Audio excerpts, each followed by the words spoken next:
Tell me a ghost story that sounds completely unbelievable but is entirely true. I only ever had one unexplained occurrence happen to me my whole life. And it happened right after my father's father, my grandfather, passed away. All right, so one night I'm up here in the kitchen making myself a little snacky snack. It's dark. I didn't turn on all the lights. And I keep hearing noises coming from down there. Just noises, and I'm like, hello? Nothing. Oh, hi, Lula. So yeah, I'm like, hello? Is someone messing with me? I come over here and I look down there. Our dog at the time had a big couch right there. And I look down and he's passed out. He's sleeping. So I'm like, all right, he doesn't hear anything. There's probably nothing. Like, I'm gonna trust him on this. So I go back to making my little snacky snack over here. I keep hearing the noises. So I turn around and look. And this is what I saw.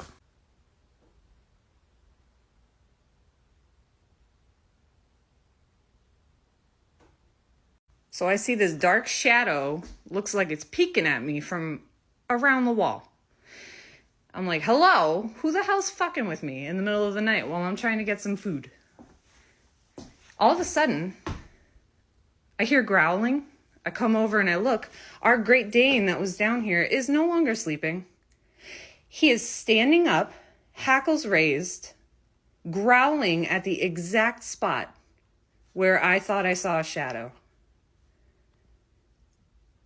I still can't explain it. I'm not saying it's a ghost, but nobody would fuck with me like that. And it never happened before nor since. So I don't know. Tell me a ghost story that sounds completely unbelievable but is entirely true. I'll go first. When I was 8. Okay, so first off, I tried stitching the original video, but it's not working. The audio's all jacked up. Secondly, I had to make a separate TikTok account because I have a semi-professional one where I talk about finance, and I don't really need my clients thinking I'm some nut job talking about ghosts and ghouls and stuff, even though that's exactly what I am. I love that stuff. I got like skulls tattooed on me and stuff, and I love it. I don't necessarily believe in this stuff, but I like spooky stuff. So anyways, what I'm talking about is there was one instance in particular that just I really can't explain, both at when it happened and after the fact. So a couple of years ago in Washougal, Washington, that's Pacific Northwest, if you have a map, it's over there. So anyways, there's this guy who bought a piece of property and turned this property into a Jurassic Park themed Airbnb. You may have seen something on the news or TikTok or whatever about it, but he had like a giant T-Rex and Brontosaurus and Velociraptors outside of the hot tub. It was awesome. My buddies and I, we all like dinosaurs because, you know, when you're like 4 years old, you get to pick your personality. It's like dinosaurs or cars or whatever. We're all dinosaur people. So I booked this place like months and months in advance thinking like everybody's going to want to stay here. Apparently it wasn't that popular, but so we went in August of 2022, and, you know, I've been to a lot of like weird places, and again, I don't really necessarily believe in this stuff, but I do like, you know, the unexplainable kind of creepy stuff. But so anyway, as soon as we walked into this house, just stuff felt off. And like the first day that we were there, most of the group went down to the river to go swim. My buddy and I, we stayed behind. I was just chilling, watching TV downstairs. My buddy was upstairs taking a nap. And you know, like when you are in a room and somebody walks in, but they're really quiet, and you can still kind of, your sixth sense picks up on like, oh, somebody's there. And that was the feeling I had the whole time. I'm down there by myself, and it was that feeling of, oh, are they here already? No, they're not. I'm down here by myself. Danny's upstairs sleeping. So felt that way. Nothing bad or negative. It just felt like I wasn't by myself down there.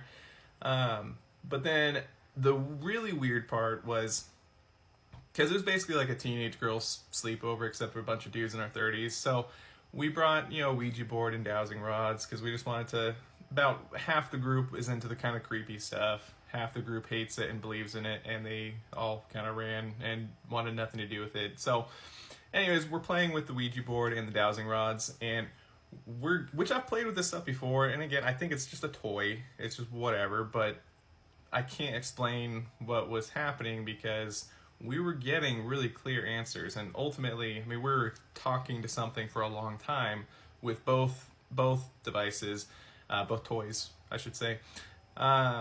And ultimately, out of the answers that we were getting from this ghost or whatever, we ultimately found out that it was a little boy, passed away in the 40s, and that he was 8 years old, and he was hit by a car. I mean, the Ouija board literally spelled out C-A-R when we asked how did he pass away. So it was like real clear answers. Everybody was kind of freaked out. I was excited because I'm like, ooh, you know. But again, half the group, they're upstairs with blankets over their head because they didn't want to mess with this stuff. But so anyways, that's kind of the bulk of it. Was a lot of answers. This is going on for a long, long time. I mean, at one point, I even asked, like, just jokingly, you know, who do you think is the stinkiest person in this room? Dowsing rods went whoosh, straight to my buddy Danny, and it was the funniest thing in the entire world. I feel bad because he's bullied by a little ghost boy, but it was the funniest thing in the entire world. So anyways, when I get home at the end of the weekend, because I get like hyper fixated on stuff when I'm like, I should be paying bills and doing other stuff, I get really hyper fixated, like this story. So I went to Clark County or Washougal, you know, whatever, they're public records basically, to look at the death certificates from 1940 through 1949, my camera's small, like that, to see if there were any boys that passed away at the age of 8 in Washougal in the 40s. I'm not even joking. I went through, I don't know how long it took. It took a long time. I was going through each and every one of them, opening up the PDFs, looking at the age, you know, when did they die, blah, blah, blah. I found one, in that entire decade, there was one boy who was 8 years old who passed away from a car crash, or he was hit by a car, I should say, in 1945. And I have the death certificate. I'm going to flip my screen and show you. Really weird. Anyway, oh, one more thing too I should note. The guy that bought that property, he sold it like a year later. Why would you spend all that money to make this cool dinosaur place and you sell it? Makes no sense. So anyways, I'm going to flip my screen. Okay, so here's the death certificate. Raymond Keith Martin, born August 26, 1936. He was 8 years, 6 months, and 11 days old when he passed away. Died on March 7th, 1945. Basal skull fracture, automobile accident, boy on bicycle struck by car. And the accident happened on Old Washougal Highway, which I'll show you in one moment. It's no longer called Old Washougal Highway, but this is what it originally was. They changed it some time back, but essentially this is what it looks like now. But so we were staying up here. This is where the house was, which is somewhere around here. So it happened, the accident happened basically down the road from where we were staying on that highway.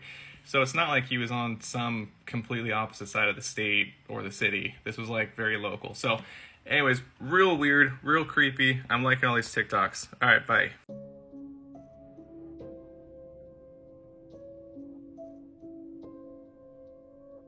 This story is horrible and you're gonna hate it. When I was 3 or 4 years old, I was in a little bed sleeping next to my parents' bed because they were transitioning me out of their bed. And I woke up in the middle of the night to my mom up in her bed, with her head in her hands, upset about something and swearing. And as I'm like coming to, I'm realizing that every time she's swearing, something is shushing her. And as I come to, I realize that the thing that is shushing her is right in front of me on the dresser. And every time she's swearing, it's shushing her. And it's like the size of a medium-sized dog. It has no hair. It has like an oblong head, 3 fingers, I want to say, long, and dark skin. It was either like maybe brown or blue. It's hard. I don't, that part I don't remember, but hairless, maybe kind of wrinkly. Anyway, she walked right by it and swearing and cussing, and it was like shh, she was shushing her with its weird finger. And I just was like, Mom, and I left. And I remember hugging her. And yeah, I tried to ask her several times throughout the years, like, what it was, and she was very devoutly Catholic and didn't want to talk about it. And finally, when I was about 12, she just kind of caved and went, I can't believe you remember that. You were 3 years old. And does she have any answers? No. But does she remember it exactly as I do? Yes. It was a very short encounter. There's not much more to it than that. Thanks for playing. Love your hair. Hope you win. Good luck. Here for you. You got this. You asked for it. Here for you. You got this. Tell me a ghost story that sounds completely unbelievable but is entirely true. I'll go first. Okay, I have one of these. Actually, I have a few things, but I won't get into it. But the one that's blatant to me, and I was about 15 years old, and I used to stay outside a lot, played a lot of sports with my friends. Um, but I remember at one part of the block, there was this apartment. It had 4 apartments. It was built in a square, 2 on one side, 2 on another side.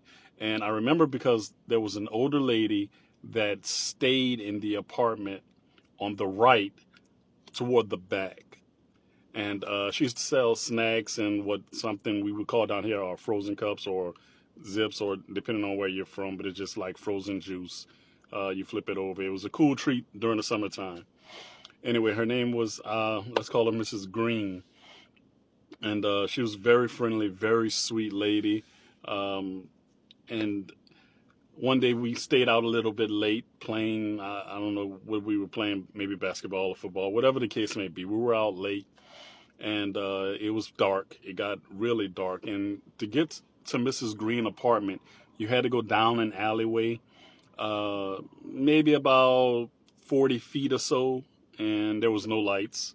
There was no lights for the outside by the doors, but you would have to go down there, knock on her door, and ask for whatever it is, and she would sell it to you.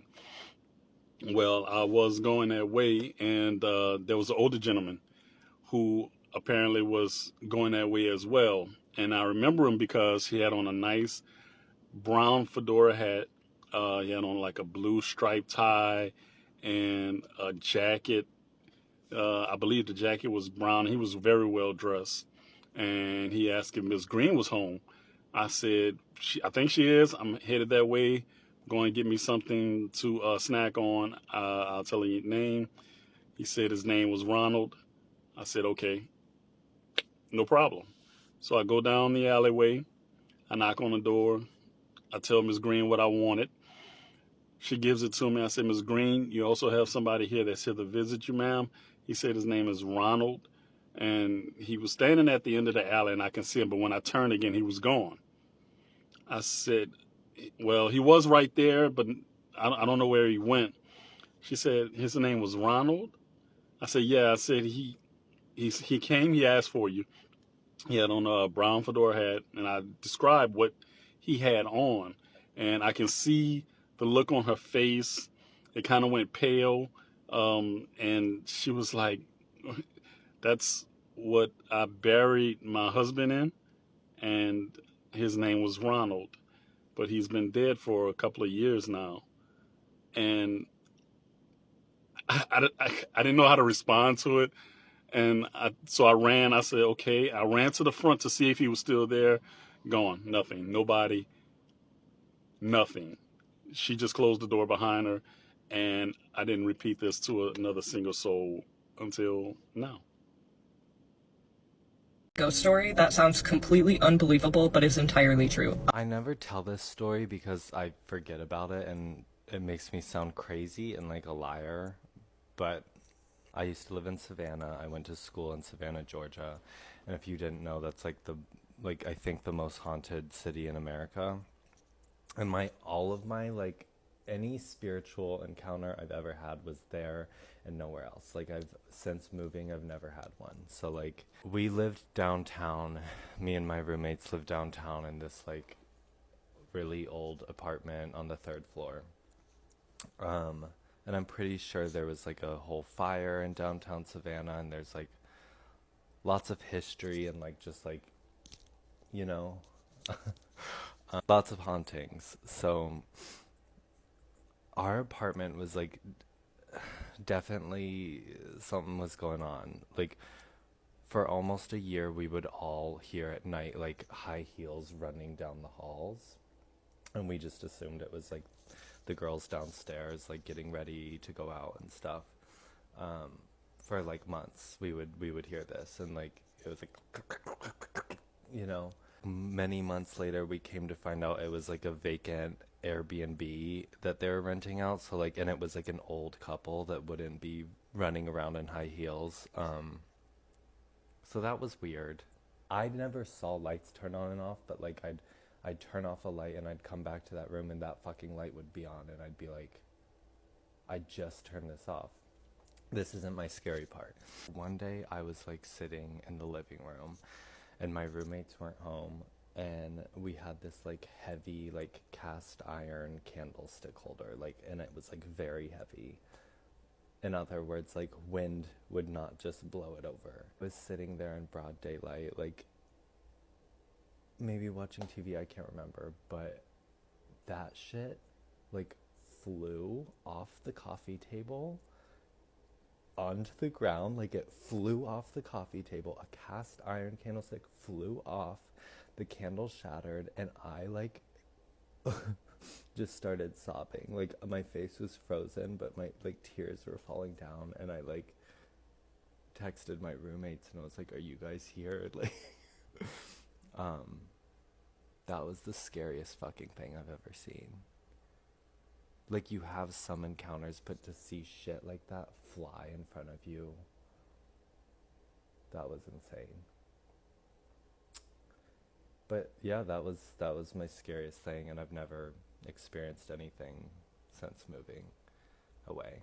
Tell me a ghost story that sounds completely unbelievable but is entirely true. Anyone that grew up with me or had been in my house like growing up could tell you that my house was extremely old, and it just was very creepy.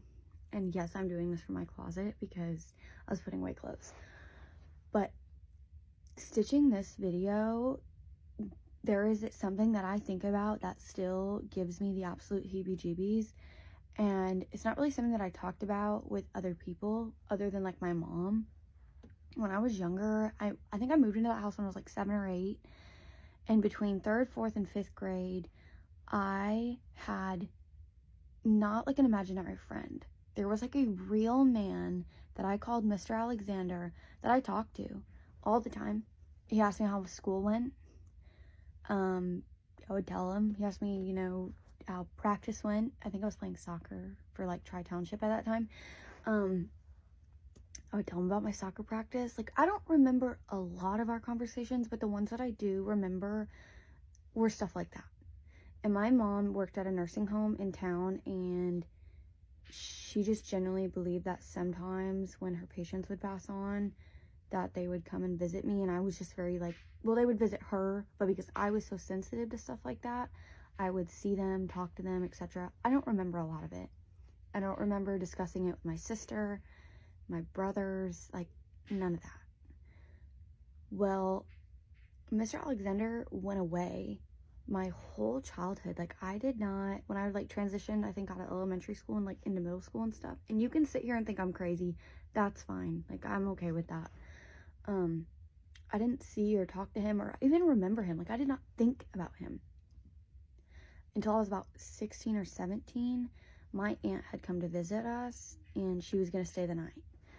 My aunt is, and anybody that knows her, and just by describing her, you'll know which aunt I'm talking about, the most down-to-earth, humble person, smokes a little weed once in a while. Like, she is definitely definition of the cool aunt.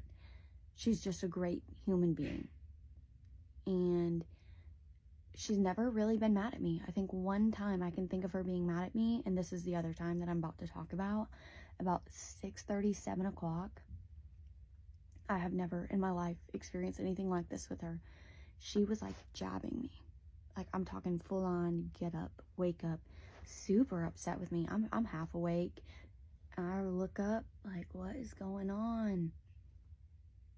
She said, I'm very disappointed in you. You know, I'm young, I've been there, done that, but you need to go speak to your mom and apologize and tell her. And I'm like, what are you talking about? She said, why did you think that it was okay to have your boyfriend over last night? I said, boyfriend? I said, what? And at this point, my stepdad was working overnights, my older brother was working overnights, and my other brother was in the army, so he's gone. So, like, nobody was home. Like, there was no males home. And she knew that, which I think is why this really set her off. She said, well, there's no way, even if one of them came home, it wasn't them, because this man was very, very tall. And my boyfriend at the time was over 6 foot, and my stepdad and brothers were not. She was like, well, it was definitely him because he's tall and he had the exact same build. And I'm like, still half asleep, like very upset because she's basically yelling at me and she's never yelled at me before. I'm like, no, he had a wrestling tournament a couple towns over. I don't know what you're talking about. By this time, we have made it out to like the dining room, and my mom's up now, and she's telling my mom, like, you know, you need to tell your mom, like, you had a guy over last night. I don't, stop. Like, I'm getting upset. She's getting more upset. My mom's like, calm down. Like, calm down. She's like, I don't think Autumn's lying. Like, I genuinely think he had a wrestling tournament out of town. I can always look on the school webpage and see, like, what their schedule is like. But I'm pretty sure I seen it on Facebook that they were going out of town this week. So I'm like, I told you I'm not lying. Like, I told you that. And my aunt was, everything in her, you could tell that she had definitely seen a man. Like, she was not lying about that, because this is something that really upset her. She proceeds to describe this man, and my mom right away was like, oh, I know who that is. And I'm like, what? Like, what? So here y'all are mad at me and you know who that is? And my mom was like, yeah, she's describing to you Mr. Alexander. And it was like my stomach dropped. Every hair on my body went up. I thought I was going to throw up. I hadn't thought about seeing that man, nothing, in years. So I'm not really sure why all of a sudden he just kind of like popped back in just to check it out, I guess. I don't know. But I've never seen my aunt like that, and she really did see this man. And after she described him and kind of like what had happened, so my aunt was sleeping on the couch and I was sleeping on my bed, and I had a couch in my room, and she said this man kind of like walked by but was at the end of the couch near her feet, and kind of like, oh, she's awake, she's seen me, and then just kind of like skedaddled, basically, like turned around and like walked out. And that's why she thought it was like somebody that it wasn't supposed to be, like my boyfriend, because it was like, oh no, I got caught. I swear to y'all, I've never seen her like that, and I know for a fact that she's seen this guy. I know that. And the second she described him, you know, he's tall, he's this, he's that, I was like, okay, all right, she's not kidding. This is really him. And ever since then, I've just thought about, what did he want? Is he stuck in that home? Is he not crossing over? Like, the afterlife really just freaks me out, because why did I feel so comfortable talking to this random stranger who probably died 50, 60 years ago and was still checking up on me at 17? And he's not related to us, and that's something that we do know for sure. We don't have anybody in my family named Alexander. I've went through all of Ancestry, everything. This man was not related to me. Anyways, that's my ghost story. Tell me a ghost story that sounds completely unbelievable but is entirely true. When I was 3 years old, my family and I moved out of a small apartment complex and into a big house. And during the viewing process of this house, my 3 older siblings and my mother went to go meet with the realtor to go check it out. Everything was going fine. They were mostly upstairs, and they loved everything so far, and then they reached the basement. When my family went into the basement, they saw dried droplets of blood splattered on the floor and on the walls. They found bird feathers, and then they saw a satanic symbol drawn on the wall. Now, the previous owners of this house belonged to a mother and her son, and according to this woman, she mostly lived upstairs, she let her son live in the basement. She said she kind of just let him do his own thing, left him alone because he was an adult. I am the youngest of 4 children, and my siblings are significantly older than I am. So naturally, being the only child in the house, the spirits really took a liking to me. When I was very young, it started off with just, I'd be walking through the house and I would hear low-pitched growling coming from behind closed doors, closet doors. I distinctly remember this one time walking past the closet door in the basement, and I put my ear to the door to make sure that I was hearing what I thought I was hearing. And I was, and so I ran upstairs. I grabbed my mom. I was like, you need to go and open the door because there's something in there. And so she opens the door and there's nothing in there.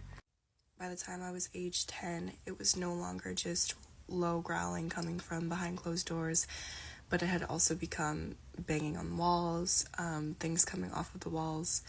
And I remember this one time I was home alone and I was upstairs, and there was just ruckus coming from the basement. It sounded like something was pounding on the wall. It sounded like something had flung off the wall and broke. And I was petrified, and I believed that someone had broken into my house because that's how bad it was. So I ran over to my neighbor's house and I was like, you need to come inside. You need to check to see if someone broke into my house because I think someone did. He goes inside. He goes in the basement. No one's there. And the older I got, the worse it became. So by the age of 13, it was no longer just hearing things, but I was also physically seeing figures in my home. When I was 13, the paranormal activity got increasingly bad, and it was so bad to the point where it was disrupting my sleep. Every single night I was woken up at 3 a.m. on the dot. At first it was just my TV would be turned on, or I'd hear like really creepy noises coming from my closet or like a dark corner. But then I finally saw it. Now, the way that my room was set up was I had a room upstairs, and my room was at the very end of this long, narrow hallway. And when I was laying down on my pillow in my bed, and my door was open, I could see directly down the hallway. So when I would be woken up at 3 a.m, I'd open my eyes, and I slept with my door open because I was so fucking scared.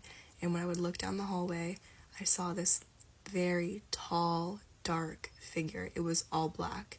Couldn't see its face, but I knew it was a man. I just knew.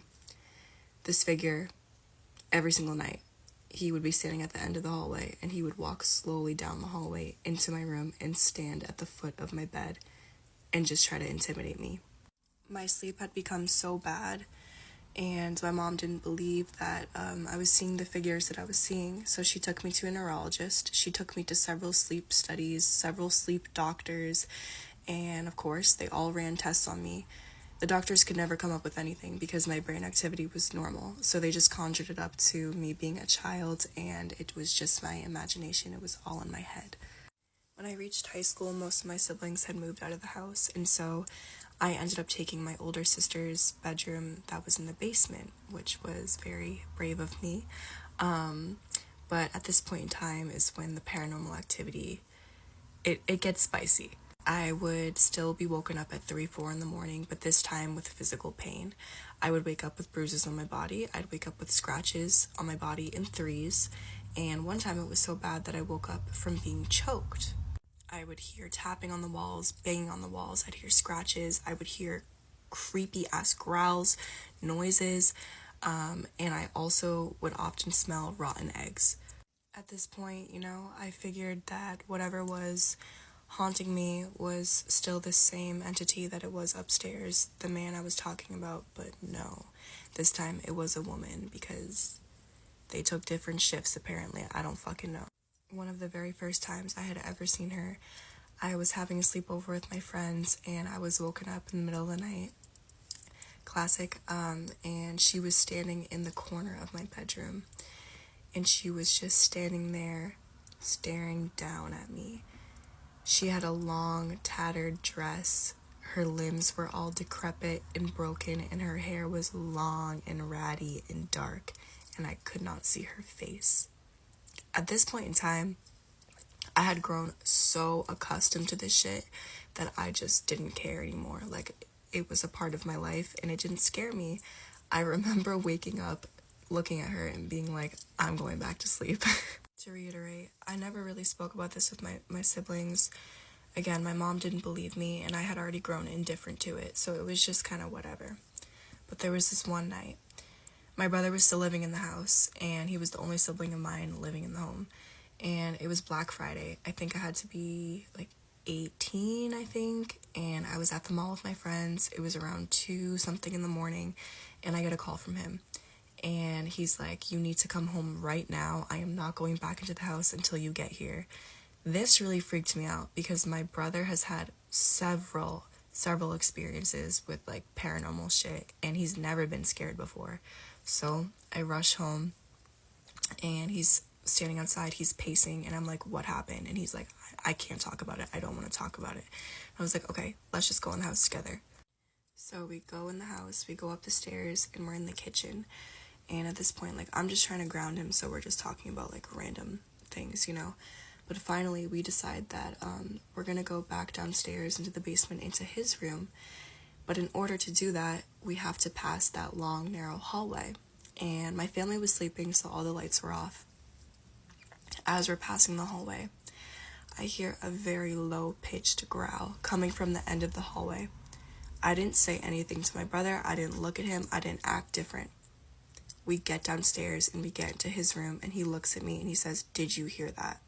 This was like the ultimate confirmation for me. Like, everything that I had been told regarding, like, it's all in your head, like, it's not true, you're just a kid, whatever. It was finally confirmed that no, this was a real fucking experience.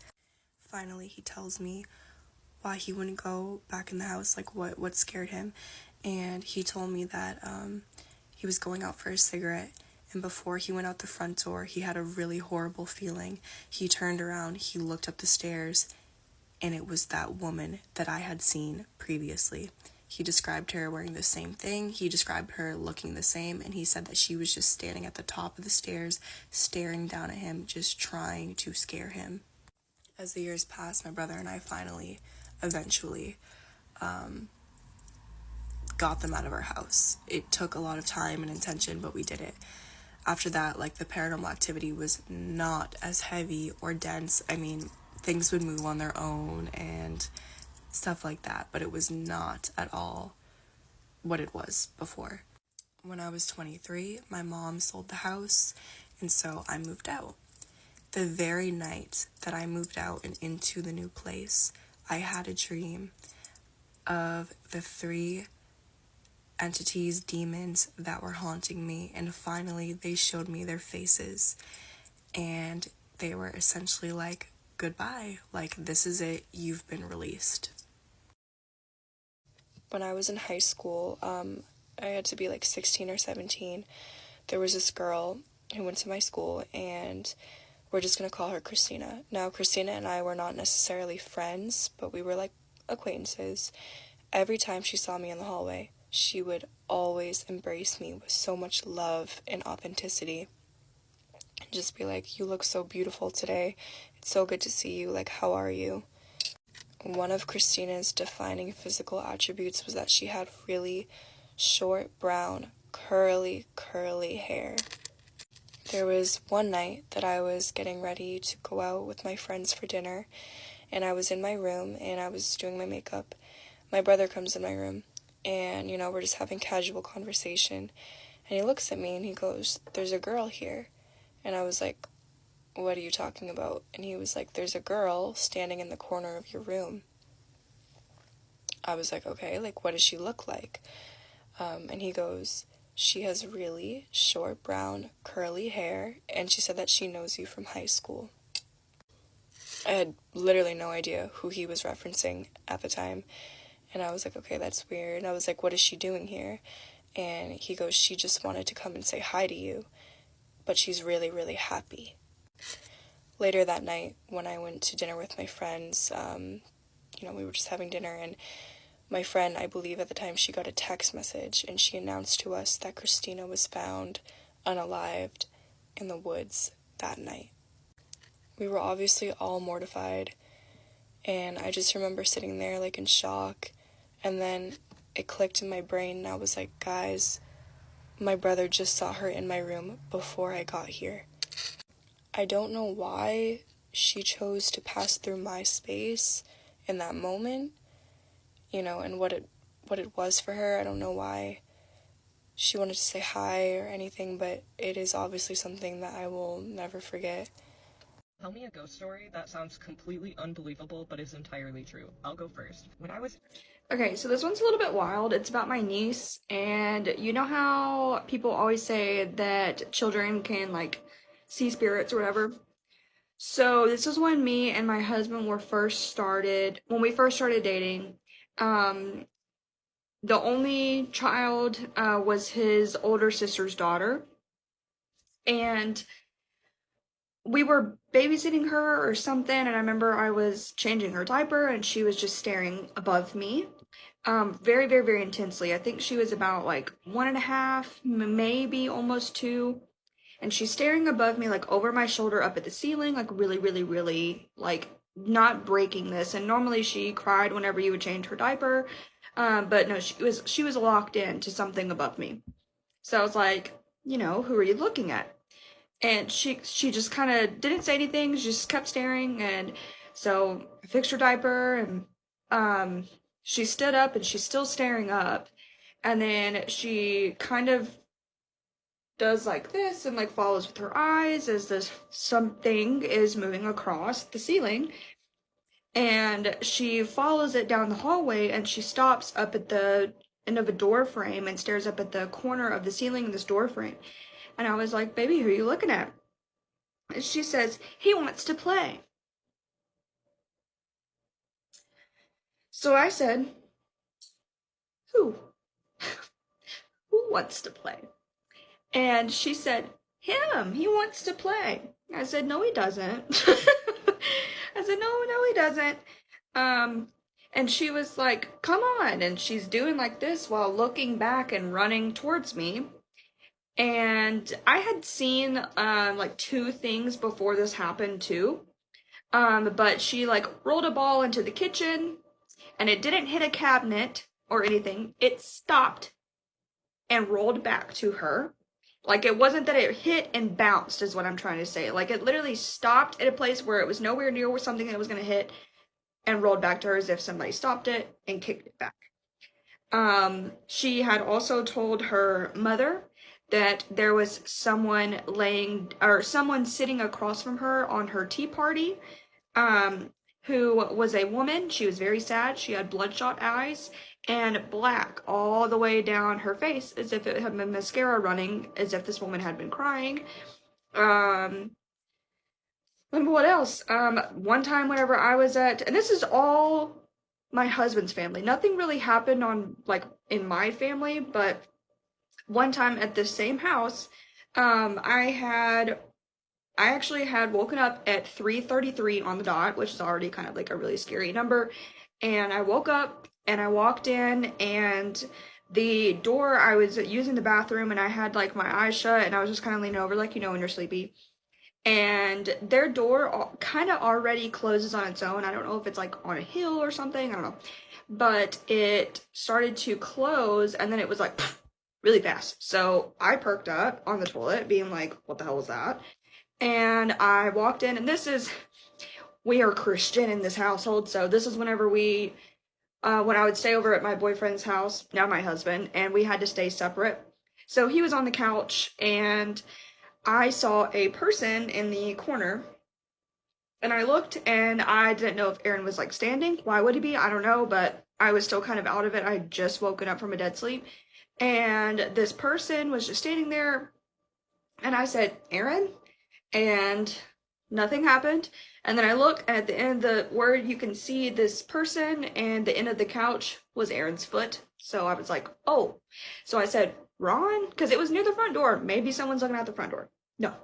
Ron is Aaron's dad, and he doesn't say anything, and then all of a sudden it just goes away. Like, it literally melted into the floor.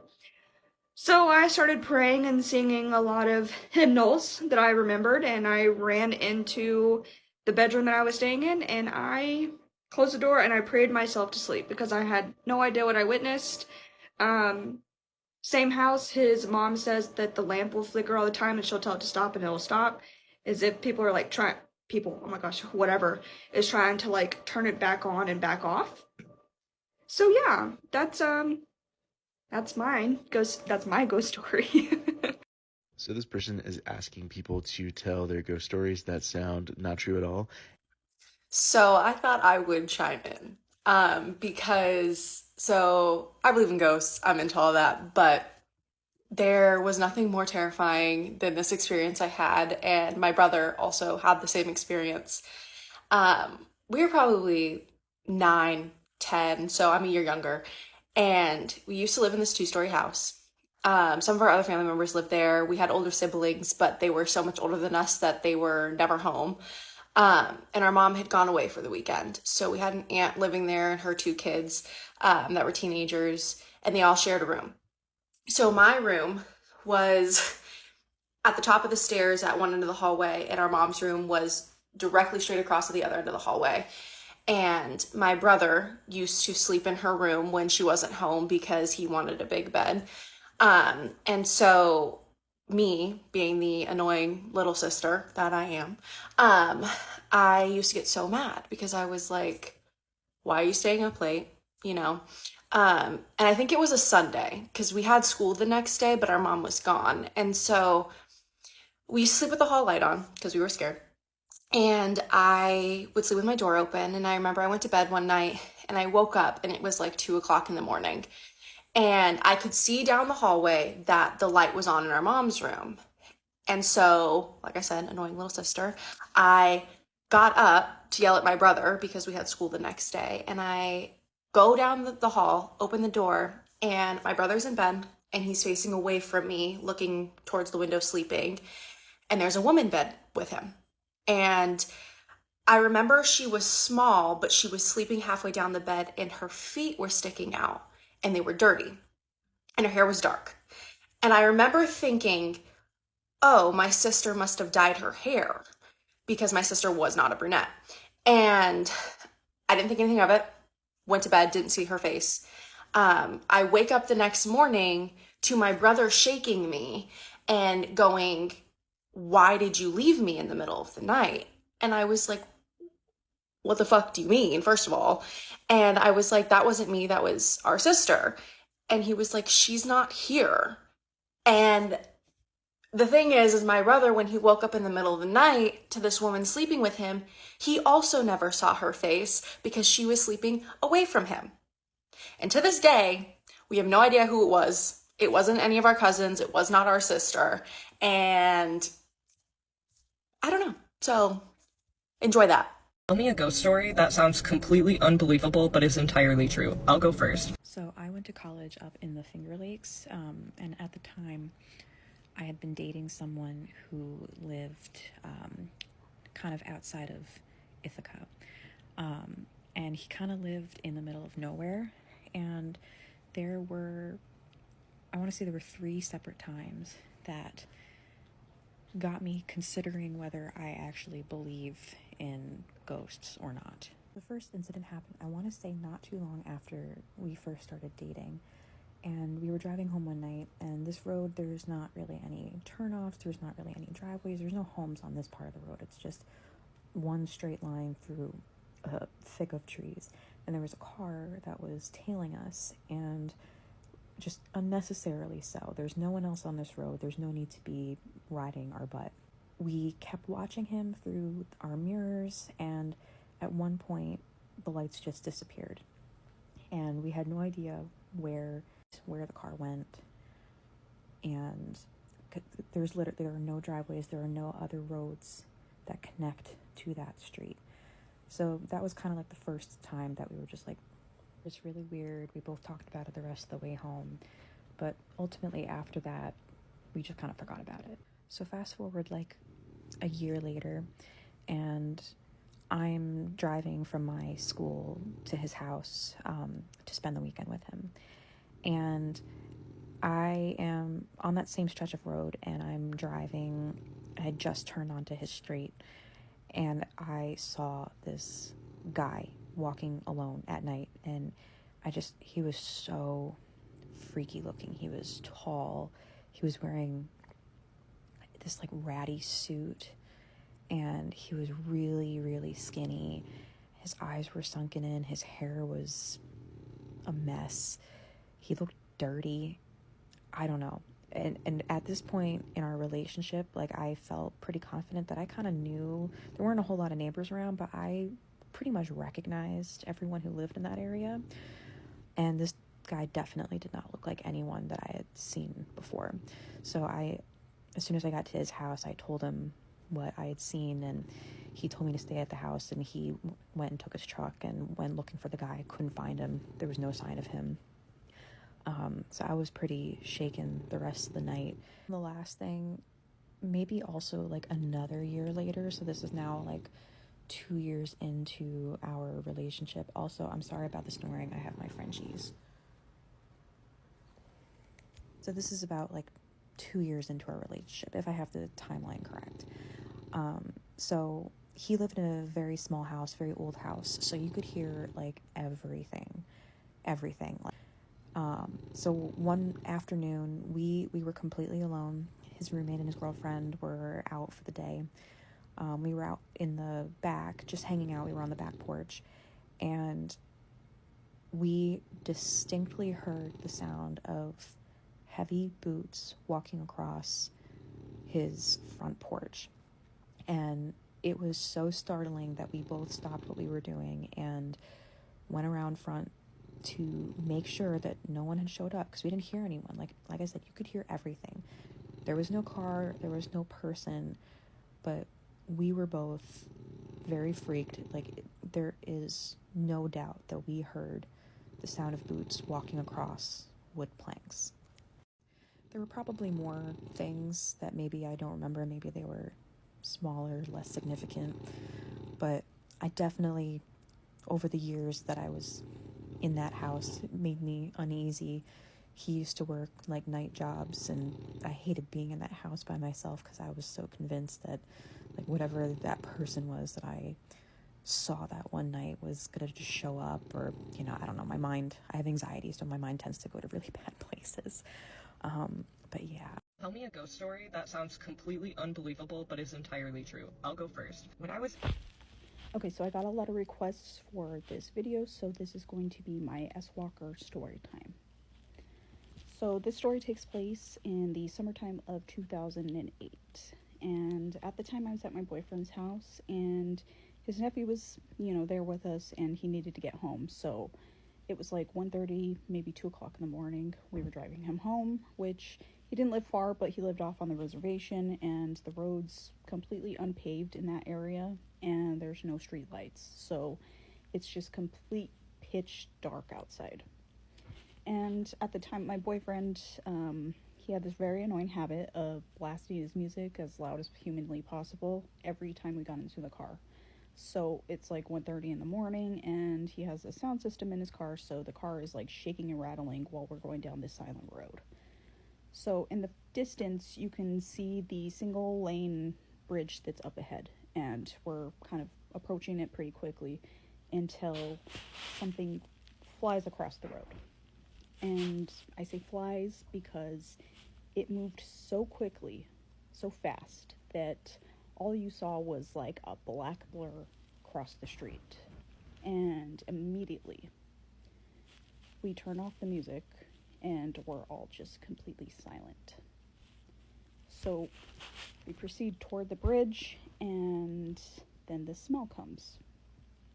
And if you're familiar with the smell of like decay or like dead animal, that's the exact smell that came in through the windows. So we ended up rolling up the windows because the smell is so strong and bad that even after we rolled up the windows, the smell was still there, and it was for a little bit. So we proceed and get toward the area where his nephew lived, and like I said, there's no street lights or anything, so it's still pitch dark, pitch black. And there's a few houses sprinkled here and there, a few trailer houses, a couple of hogans, and he lives toward the end of this area, which leads to a dead end. And nobody had their generators on at this point because it's like 1:30 in the morning, everybody's asleep. So when we get to his house, it's completely black. So he books it the fuck out of the car once we get to his house, and I really don't blame him, because if I had that choice, I'd probably do the same thing. So he's out, we see him get in the house, we turn around and head back the same way that we came in. And we get to the point where the bridge was, and, you know, we're crossing the bridge, and right after, I just happened to look outside at the window, and at this point, I'm looking out the window, and I see a pair of red eyes staring from the brush. And I say red, I mean red, like red. And I don't know if they were like actually glowing, but it could have been my imagination that they were glowing, but that's what it seemed like to me. And I was so scared that I just didn't say anything, and I just looked forward and didn't look out the window again. And, you know, we get back to my boyfriend's house, and we don't acknowledge it. We don't really talk about it. And I ended up bringing it up later on, and he just did not want to talk about it.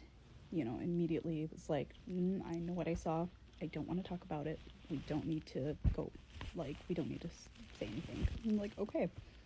Completely respect that, because a lot of times it's like, you know, same vein as the Appalachian folklore, where if you see something, no, you didn't. If you hear something, no, you didn't. Not a lot of Native Americans talk about S-walkers, mainly because you do speak about them. You can attract them to you. And especially to someone who's not a Native American, you especially don't speak to them about these type of things, because it can really bring them to you. And it's just not a good situation. It can bring a lot of bad luck. Like, a lot of times if a Native American person does see an S-walker and looks at them in the eyes, or they look at them in the eyes, they can get sick afterward, like physically sick. So it's not really talked about too often, except with like the younger kids, because, you know, a lot of them either they don't believe it or they just think it's like a joke, but it's not.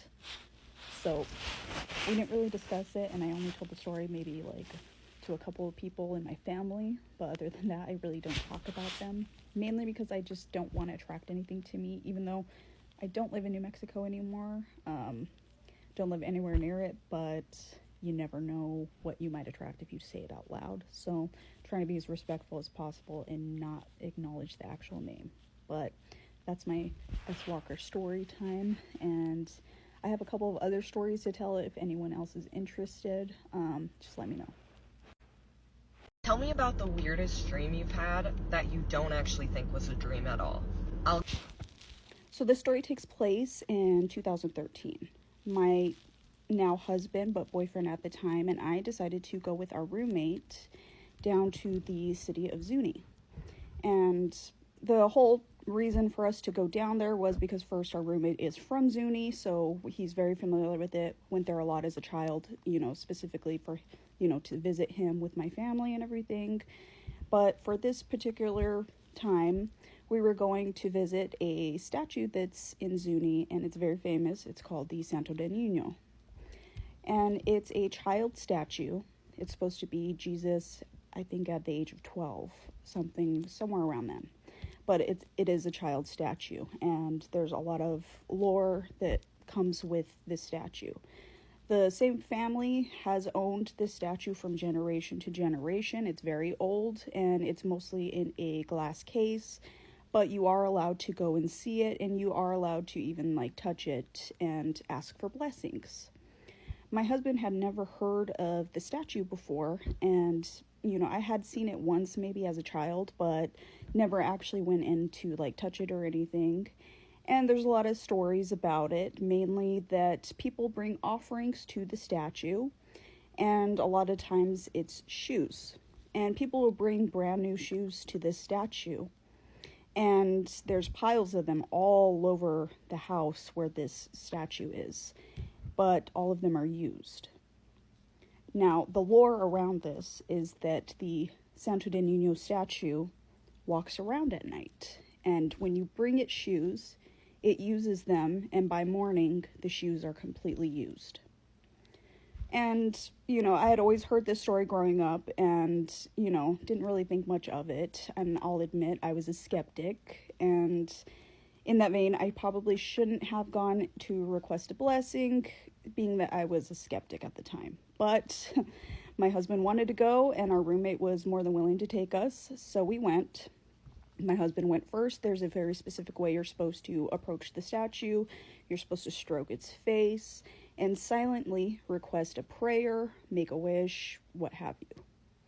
So when it came to my turn, I did the stroking method that you're supposed to do on the cheek and everything, and made my wish or prayer, whatever you want to call it.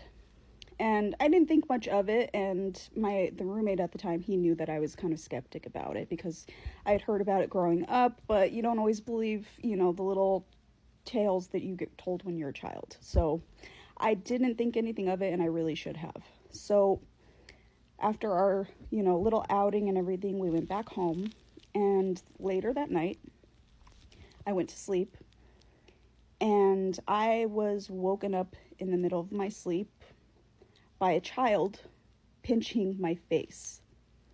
And it wasn't gentle, and it wasn't funny to me. It was terrifying. This child was pinching my face, and it was hard pinches, and scared the ever-living crap out of me. So, goes kind of without saying, I got zero sleep that night. And when I woke, when I was awake in the morning and everything, my face was a little red, but, usually is in the morning. It's just the way it is. But I was so freaked out, and ended up telling our roommate about what happened, and he laughed at me, of course. He said he knew that you didn't believe in him, and he made you believe. And he was exactly right. So I 150% believe that this wasn't a dream, and I completely believe in the statue now. So this creepy story time comes from my roommate, who I've mentioned in a previous post before. He was 9 years old when this happened, and he was home alone with his 11-year-old cousin while his family was out of town for the night. They had spent the whole day messing around, having fun, playing, and eventually ended up staying up later than they normally would have. At this time, they started hearing a scraping noise outside the trailer. And eventually the scraping noise started making its way around the trailer, almost circling it, scraping at certain parts. And it really freaked them out because they had no idea what it was. Eventually, they started hearing it on the roof. And he said that there were no ladders, there was no shed near it, no way that they could have gotten on the roof just jumping or what have you.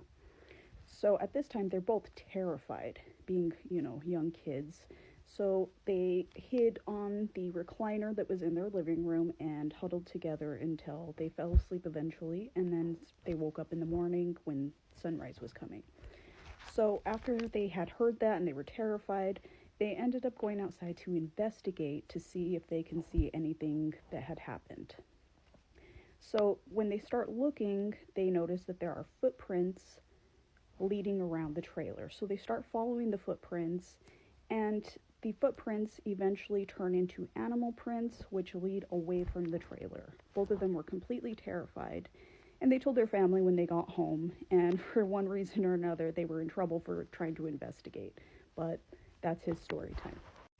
Okay, so this story time today comes from my husband. He said he was about 5 or 6 years old and was staying with his grandmother in Tanhai for a couple of days. They're from the Philippines. And she lived in a 2-story house, and I guess the roof was made from woven palm leaves. And it wasn't kept the best, but it didn't have any holes or anything like that. It was still perfectly fine. And this particular night, she had put him to bed, his grandmother, and he was trying to sleep, but he kept hearing a noise on the roof. Now, at first, he said the noise started out like a crawling noise, like an animal on top of the roof, and making its way back and forth, making a lot of noise. But then eventually the sound turned into kind of like a scraping or dragging noise, still going back and forth. And the only reason that his grandmother noticed was when the noise changed to something that sounded like wings. So she started to close all the windows in the house. She locked the doors and ran upstairs and told him to go under the bed and stay there. So while she's telling him to do this, she notices that there is a very prominent new hole in her roof. The roof looked like it had been ripped from the outside, and there was a pretty sizable hole that you could see through. So at this point, she starts screaming at the roof, "No, you can't have him. You can't take him. He's not yours. You can't have him." And my husband, being 5 or 6, was freaking out, did not know what was going on, and eventually she ended up sleeping under the bed with him until morning. So that morning she did tell him that this creature that she thought she heard was none other than the manananggal. Now the manananggal, is a creature from the Philippines who is vampire-like. She has fangs, she has a very long tongue, which she uses to take and kill children with. She also has wings, which the flying noise did alert her to that, but in folklore and legends, she tends to watch out for children, and when she thinks they're vulnerable or alone, she will swoop down and either take them or just eat them. So he didn't believe it at the time, but he can still remember the sound of the wings, which makes him believe that it probably was true. But either way, very creepy, and he didn't go back to sleeping over at his grandmother's again. She said that the hole hadn't been there before he was staying with her. So he had been there a couple of days by then, and she thinks that it had been watching him since he arrived and waiting for the perfect moment to swoop in and take him. Tell me a ghost story that sounds completely unbelievable but is entirely true. I'll go first. Okay, so this happened in 2009, and I had either just graduated high school or I was about to. And my boyfriend was living with us at the time, and we were in our bedroom, and my mother and her boyfriend at the time would get into very loud, angry fights. So when that would happen, we would usually leave the house when it would start getting uncomfortable. So this particular night, they were screaming at each other, and we left out the back door. So the way that our house is set up, when you walk into the front door, you're in the living room, and there's a hallway that to the left is the bedrooms, and to the right is the bathroom and the kitchen where the back door is. So while they were fighting, we snuck through the hallway and went out the back door. And we were gone for a good 45 minutes, maybe an hour. And when we walked through the door, they were staring at us eyes wide, and they looked scared, and we're like, "What's going on?" We had left before and come back, and it was never a big deal. And they asked us, "Well, how long have you been gone for?" We said, "I don't know, 45 minutes, an hour maybe." And they looked even more shocked. So come to find out, they said that a few minutes before, about 15 minutes, we had apparently walked through the front door. We're giving them dirty looks. They were assuming because they were being too loud with their fight. And we looked angry, walked to the hallway into our bedroom, and slammed the door shut. And this still gives me goosebumps to this day, because we were like, what the actual, what is going on? So we walked to the hallway and looked, and the bedroom door that we had left open when we left was completely shut. So I was scared, and my boyfriend at the time, of course, was scared too, but he decided to open the door. And as soon as he opened the door, it was obvious that the window was wide open, which we never left the window open. And the room was really cold. And mind you, like I said, it was around graduation time, so I remember it was really hot outside. And the AC didn't really reach my bedroom, so it was usually a little bit warm, but this night it was ice cold. And I was so freaked out that I didn't want to sleep in that bedroom that night. So we ended up sleeping in the living room.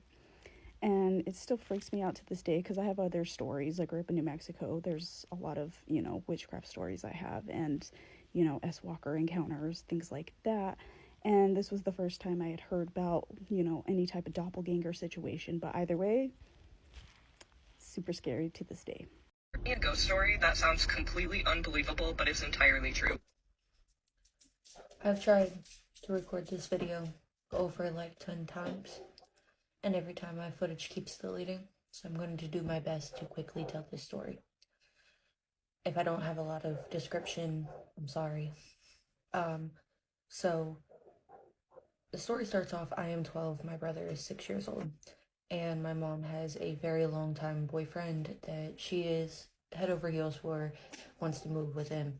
The only problem is that he lives 50 minutes away, which isn't that bad, but at the time, especially having 2 kids, it was a lot. So one day she brings up to me and my brother that she wants to live with him. She wants us to kind of be a blended family. You know, he has kids, yada, yada, yada. She's like, but to do that, I'm going to have to move up there before you guys do. And you guys are going to have to live with your dads until the summer. And, you know, you'll come visit me on the weekends, yada, yada, yada. She didn't want to like uproot us and move us away from our home, especially if it didn't work out, because, you know, living with somebody, you kind of got to get to know them. So that's exactly what we did. A month later, they found a house. She moved up there. We moved in with our dads, and we lived with them for a little bit. So the first time that she brought us to the house, she toured us around, and I'll save that story for another day. But the main room that I'm going to focus on is the attic. And during our little tour that she did, you know, excited to show us the house and everything, we go and we look at our rooms. My room is right next to the attic. My brother's room is adjacent, like literally can see it from his doorway. She looks at us and goes, do not go up here. Do not go up here. Do not open this door. None of that. So we're like, okay, you know. And we don't really question it, because when she tells us not to do something, we just don't do it at the time. So we're up there playing, hanging out, you know, checking out the house, having a good time. And the first night we slept downstairs in the living room with them. Second night, I think that they had people over. So obviously adults wanted to have adult time. And she put an air mattress in my brother's room and had us go sleep in there. We shared the bed. So we're laying in there. She leaves the hallway light on, the door open so she can hear us. And we go and lay down. I'm facing the wall. My brother is facing the doorway. And I want to say 20 or 30 minutes go by. I have my headphones in, and I get this gut feeling that I need to be present, that there is a need for me to be present. So I take out my headphones and I lay there, and the feeling doesn't go away. So I'm like, so I ended up facing the way my brother was facing. And my brother was very hyperactive, very moving, very talky, very, you know, especially during bedtime. He was not talking, he was not moving, so I assumed he was sleeping. So I face like his back, and I'm staring out into the hallway. And I remember seeing the attic door slightly open. Just so slightly, so slowly, but it opens. And it didn't scare me. I more or less was just like, no way. So I'm sitting there looking at it, and slowly, as it did, it just goes back and shuts. And as it shut, the hallway light went off. So I realistically tried to be like, oh no, it's just my mom probably thinks we're sleeping, and turn the light off, right? Okay. Well, I lay there for another 10-15 minutes staring at the door, kind of anticipating it opening again. And sorry to cut the video off. I didn't want the stitch to reset or restart. So where I left off is I'm laying there and I'm anticipating the door opening, and it does. It opens again. And at this point, my eyes have adjusted to the dark, you know, whatever. I'm laying there, and the door opens ever so slowly again, little faster than last time, but it opens, and in the doorway, there is a very tall figure, and enough that, like, it had to bend down to poke its head out, and it did. It poked its head out, and it's looking at me, and I'm looking at it, and we're just looking at each other. And it gives me goosebumps still. And at that point is when I felt actual fear, like scared. And I go to wake my brother up, and I'm like, same. And before I can even say his name, he goes, Zoe. I've been awake the whole time. I said, yeah. He goes, do you see it? And I said, yeah. And I said, did you see the door open the first time and the lights go off? And he said, mm-hmm. Whole time we're talking to each other. We're not facing each other. We did not move. We're staring at it. It's staring at us. Like, we not taking our eyes off of it. Okay? So as we're having our little conversation, the door, same pace, slowly shuts. Then goes back in. Okay? We're laying there, and my brother finally goes, like, after a minute or so, he's like, I'm scared. And I was like, okay. I said, well, I'm not going to risk leaving you up here with whatever that is and going and getting mom. So just face me, and hopefully it doesn't happen again. If it does, you won't see it. So as I'm telling him this, it's like what it was new, what we were talking about, or listening to what we were talking about, and with the quickest velocity, the door swings open, and I mean like swings open, and we're both laying there in utter terror. The thing is standing in the doorway. We can't move. At this point, we are paralyzed. We are freaking out. And the last time, when it swung open, honestly, I'm shocked that it didn't hit another doorway. Sorry, my dog keeps barking, so I have to keep stopping the video. I'm shocked that it didn't hit anything when the way it swung open. And like I said, we're just laying there, paralyzed, cannot move. And I remember it stayed open a little longer. Things still staring at us. We're trying not to look at it. Like, at this point, we're starting to try to move, do what we can to not look at it. And I got the worst stomach pain when it happened. That whatever it was not of good nature, was not good at all. And I forget exactly what happened next, but the door slammed shut. And my mom hears it. So she comes running up the steps, getting ready to yell at us. And she goes, who came out here and turned off the hallway light? And which one of you is messing with the door? Mind you, at this point, I'm still trying to process everything. My brother is crying. So we're not answering her. We're just looking at her like, girl. And I said, you didn't turn off the hallway light? And she goes, no, there's no light switch at the bottom of the steps. There's no light switch to turn the hallway light off. You have to come out here and turn it off. And, like, she's still kind of, like, angrily yelling at us. And I look at it now as, like, maybe she was scared and didn't know what to say. And that's fine. Whatever. Her boyfriend also came up, and he was not one to really believe in the paranormal, at least from what I know. And they're both staring at us, mind you, as well. My mom had turned on the hallway light. She's standing by the attic door, staring at us, talking to us. He's standing right next to her, and I don't know if you could just tell because of our faces, but he's looking at us, and he goes, Amber, I don't think it was them. I don't think they did it. And she's like, well, there's no way for the door to have opened, and da-da-da-da. And as she's saying it, the attic door slowly creaks open.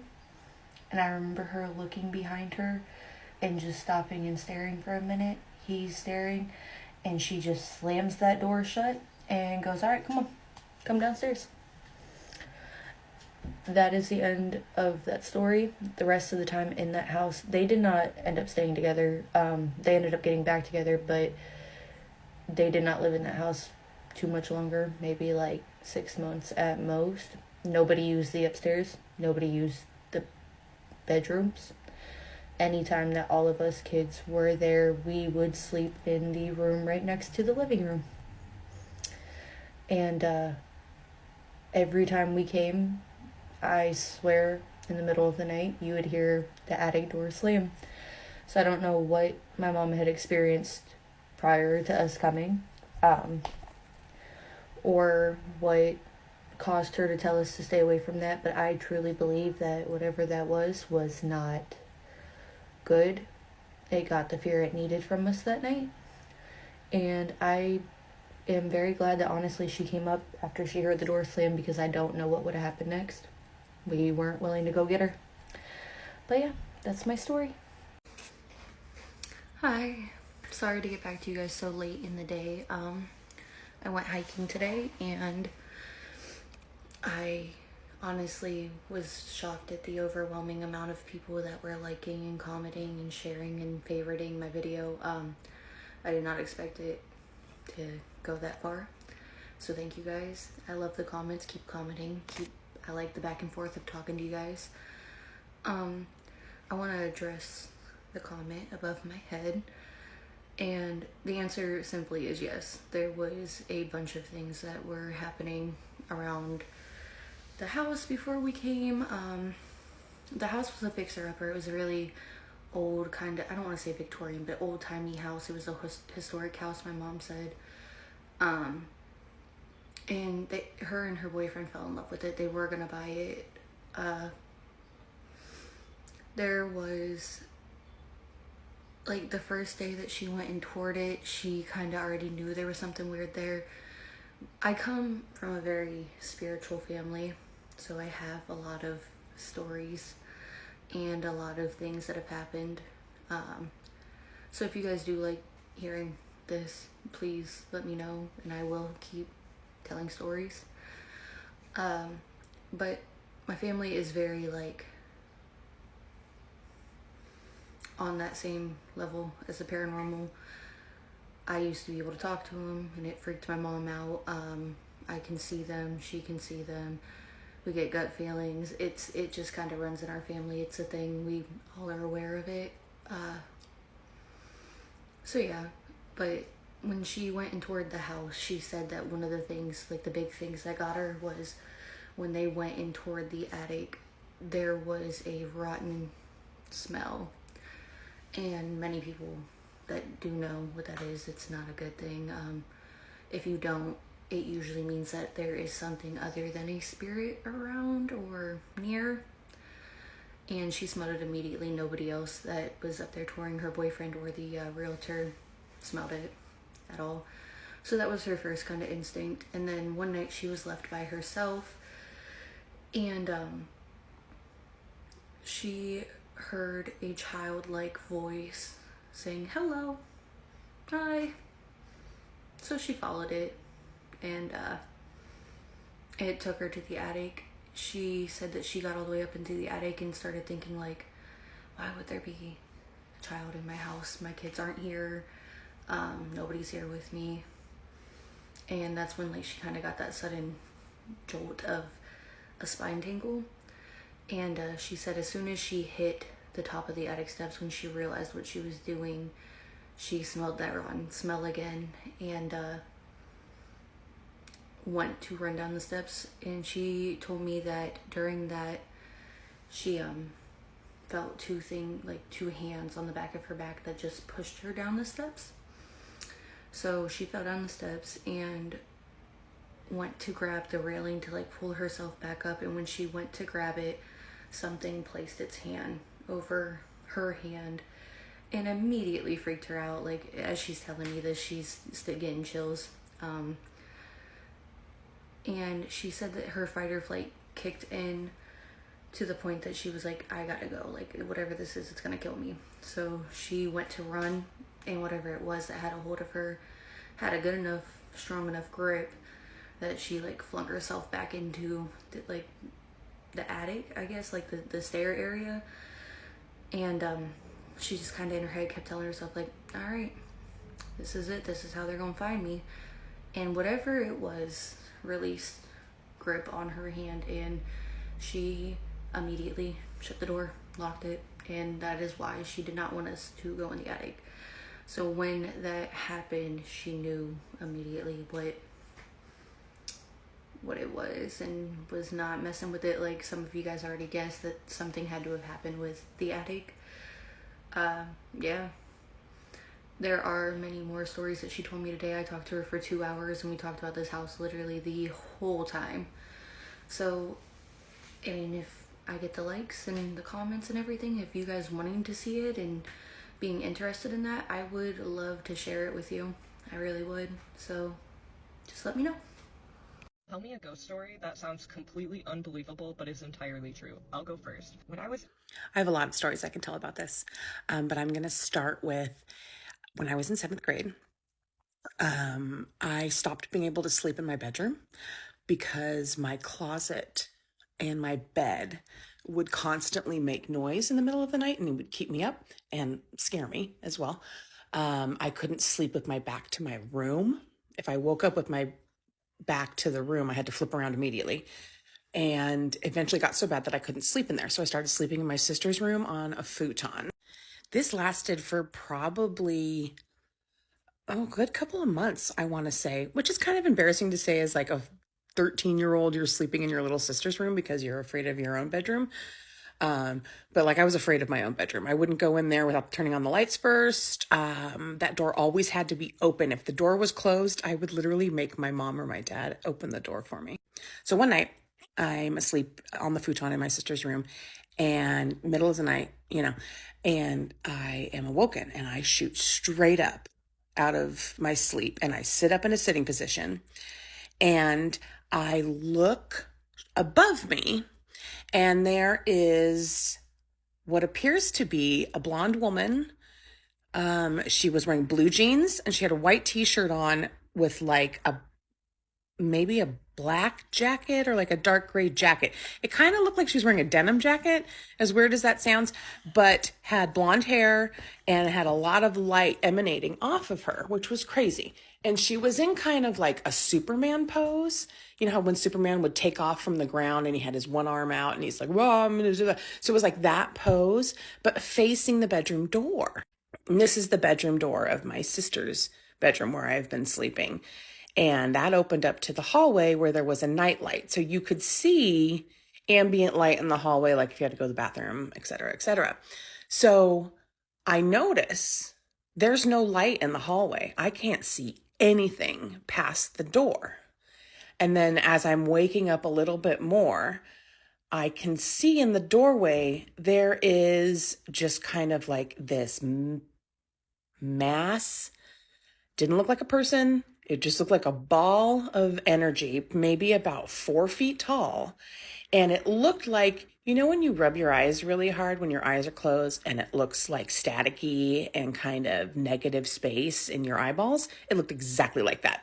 Anyway, so my brain is making the connection from what I'm seeing floating above me, pointing towards the door, I now realize, at whatever scary mass thing is in the door. It was dark. I mean, I'm telling you, like, dark. And I started screaming.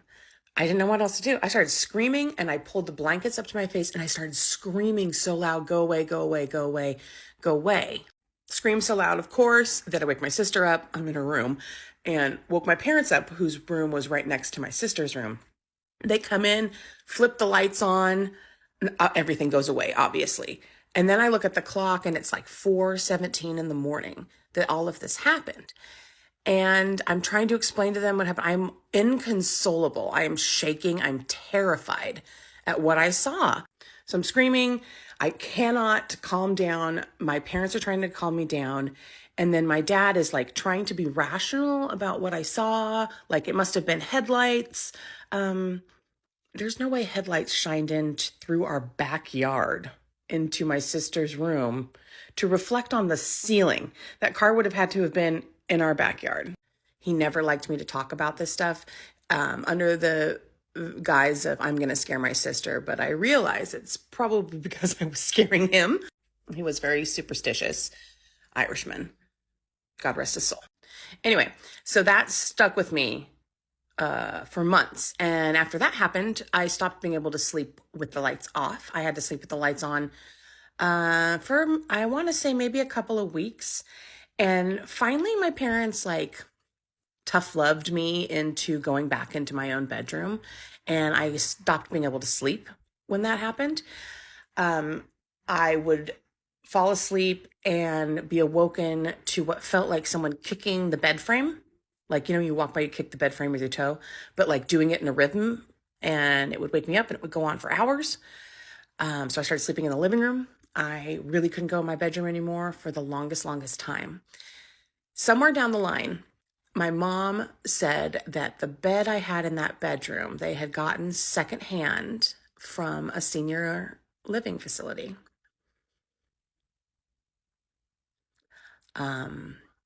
She told me that as an adult. So then I kind of figured out it was the bed that was kind of the catalyst for all of that. And then in 8th grade, I got a new bed. And so that old bed got taken out and never had a problem again in the house. It wasn't until my mid-20s when I went to go see a psychic. Yeah, I'm cool.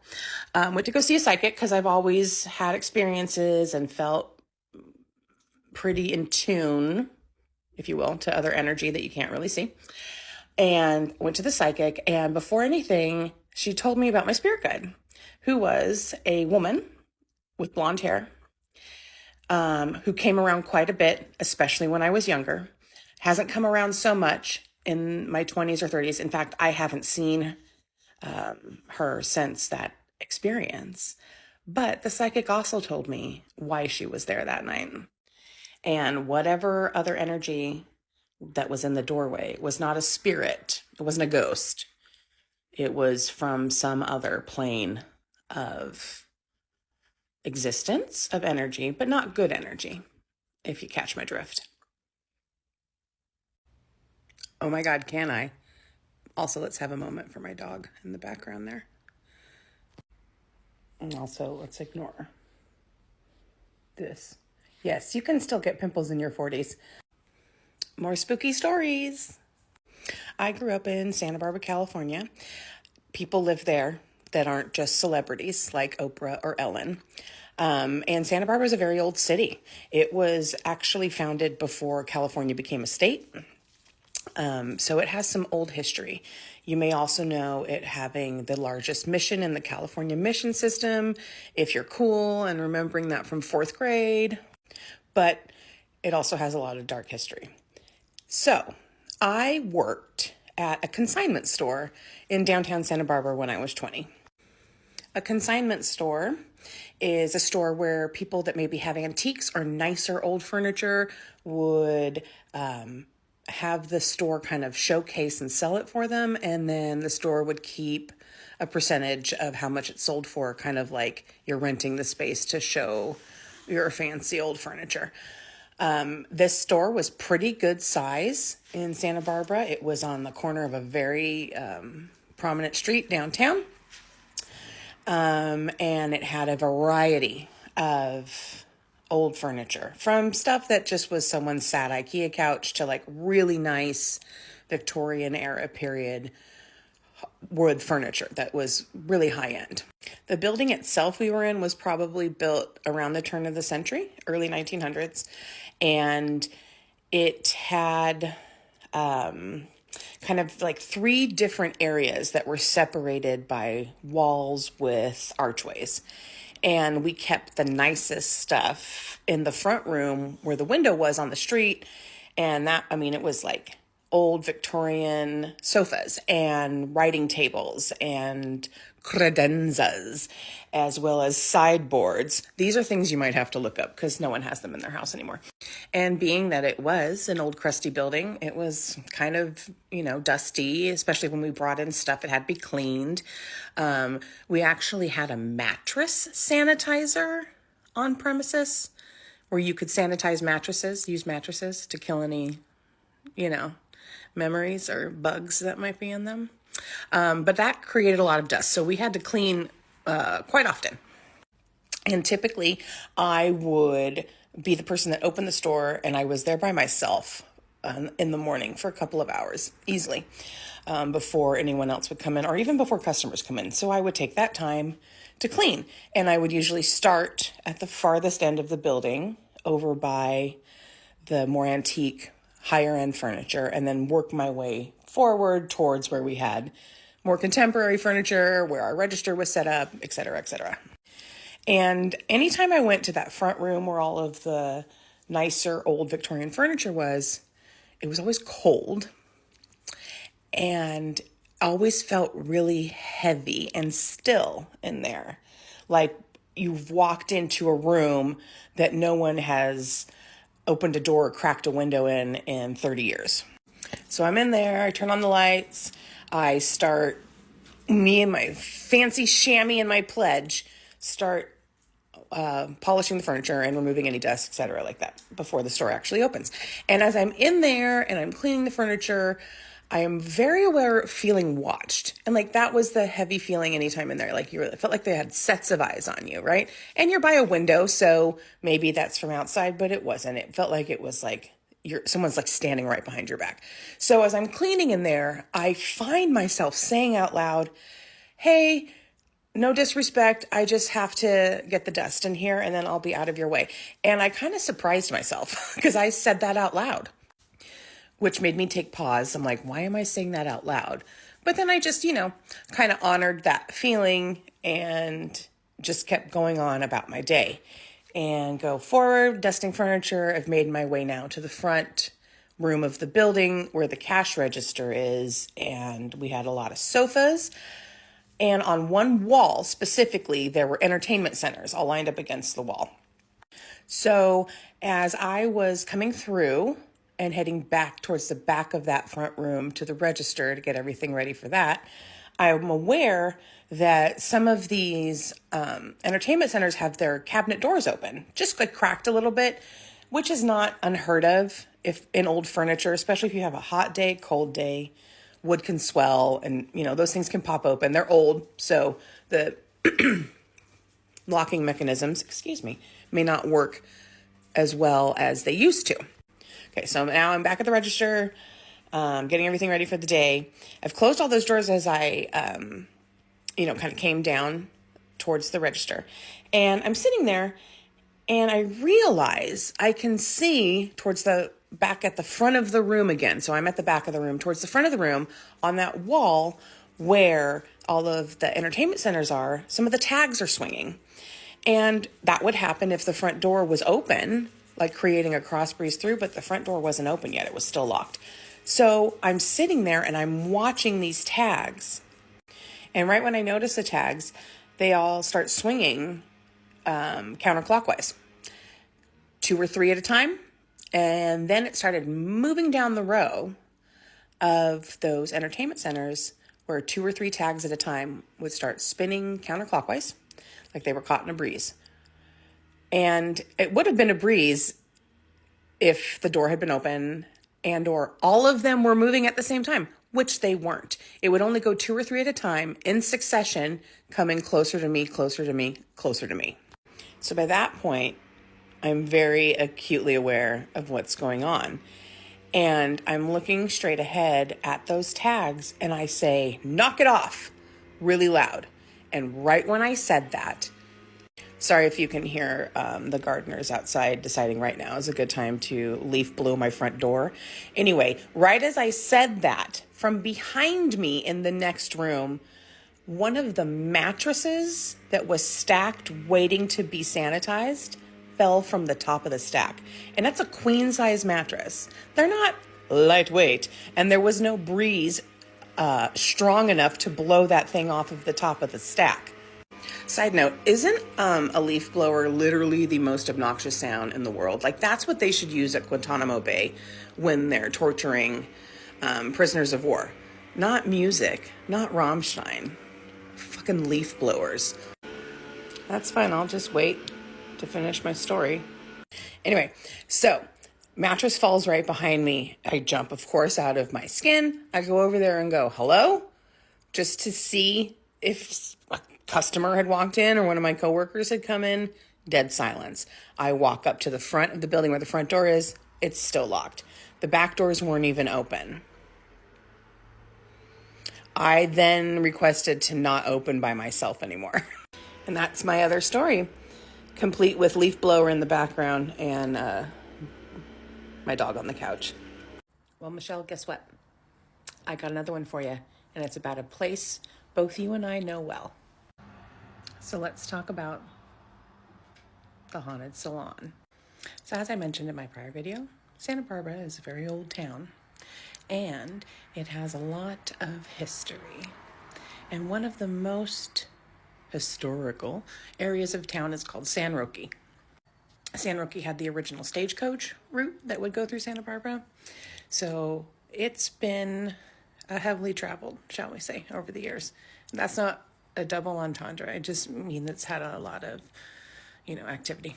And I will also say that the owners of this same salon and spa very well knew that their building was haunted. It was pretty well known amongst long-term employees and staff that that building was haunted. Seemingly by the owner's mother, who had helped start the business some 40-something years ago. And I actually have more than one story about this place specifically. But today we're going to talk about the time that a candle fell. Well, falling is not the right description. A candle launched itself off of a shelf as we were locking the door. And I have a coworker that can corroborate this because we always closed with 2 people. So, end of the night, going to lock things up, go over, lock the front door. You start counting the registers, clean everything up, make sure everything is ready to shut down for the day. And often at this place, lights would flicker on and off, or you'd hear noises. Things would fall off shelves in the stock room. I mean, there was a lot of activity daily in there, but at night, sometimes it got a little more active, I guess. So I've counted everything, closed drawers, dropped everything in the safe. We're literally checking the back doors, making sure everything's locked. And me and my coworker are then walking from the back, like the stock room, towards the front to walk out the front door that has been locked. As we're going to walk out the door, we're maybe 15 feet from the front door. I'm getting my keys out, ready to unlock it and then lock us back in. And midway through, a candle holder that was shaped like a sitting Buddha, so like a Buddha sitting, launched itself off the top of a glass shelf and flew a good 4 feet and then rolled over on the ground.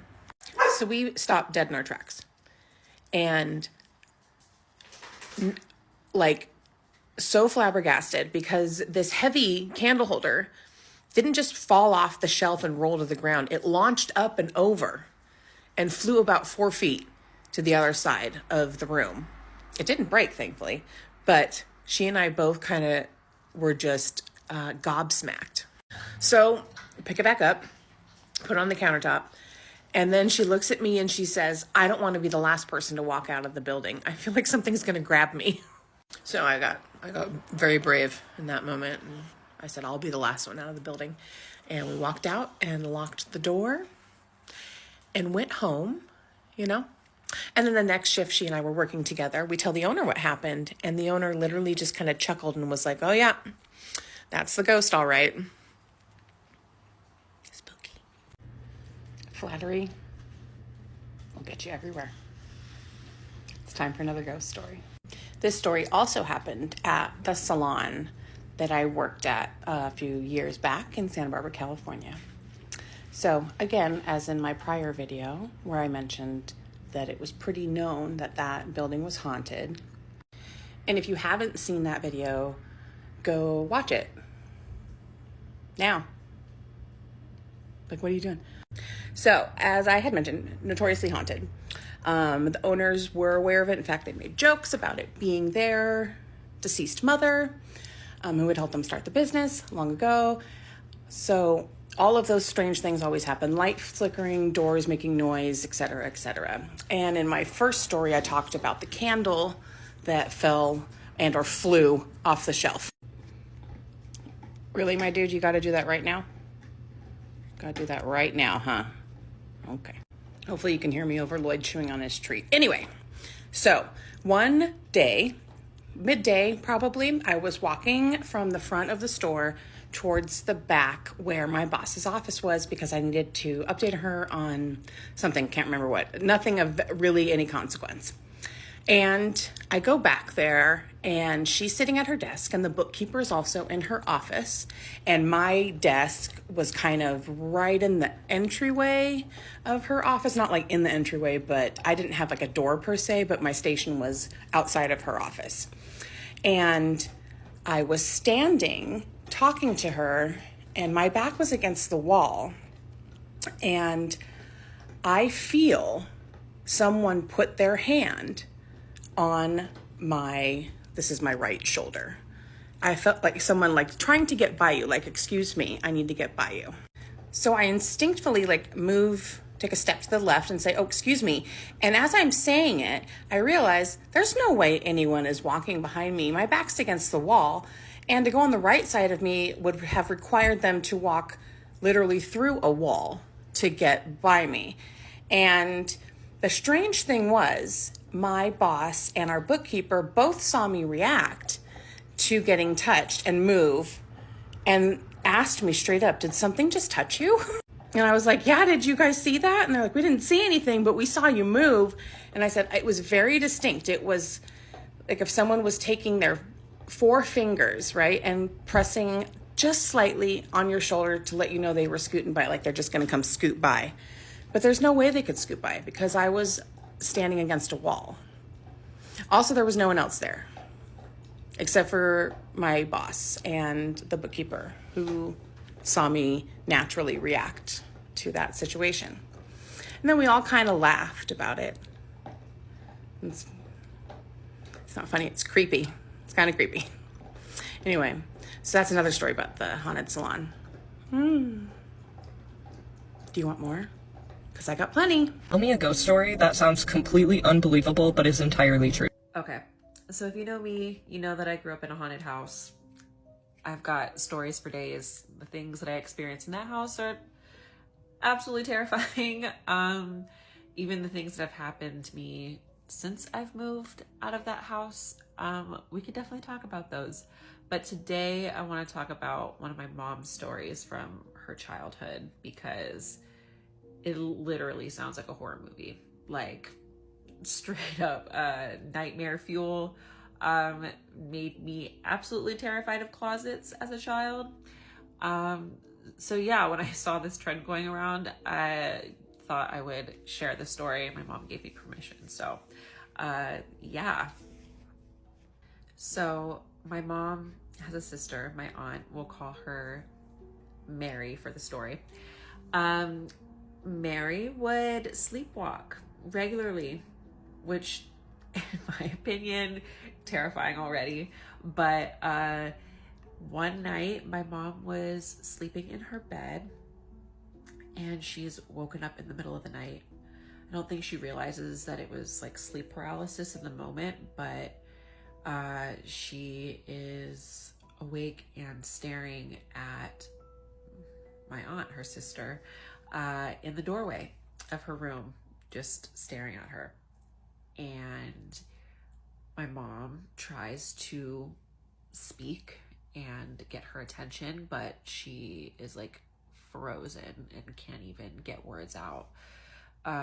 So she just is like locked on her sister, and Mary slowly walks into the room and turns and walks to my mom's closet, walks into the closet, looks at my mom. Oh God, it gives me chills.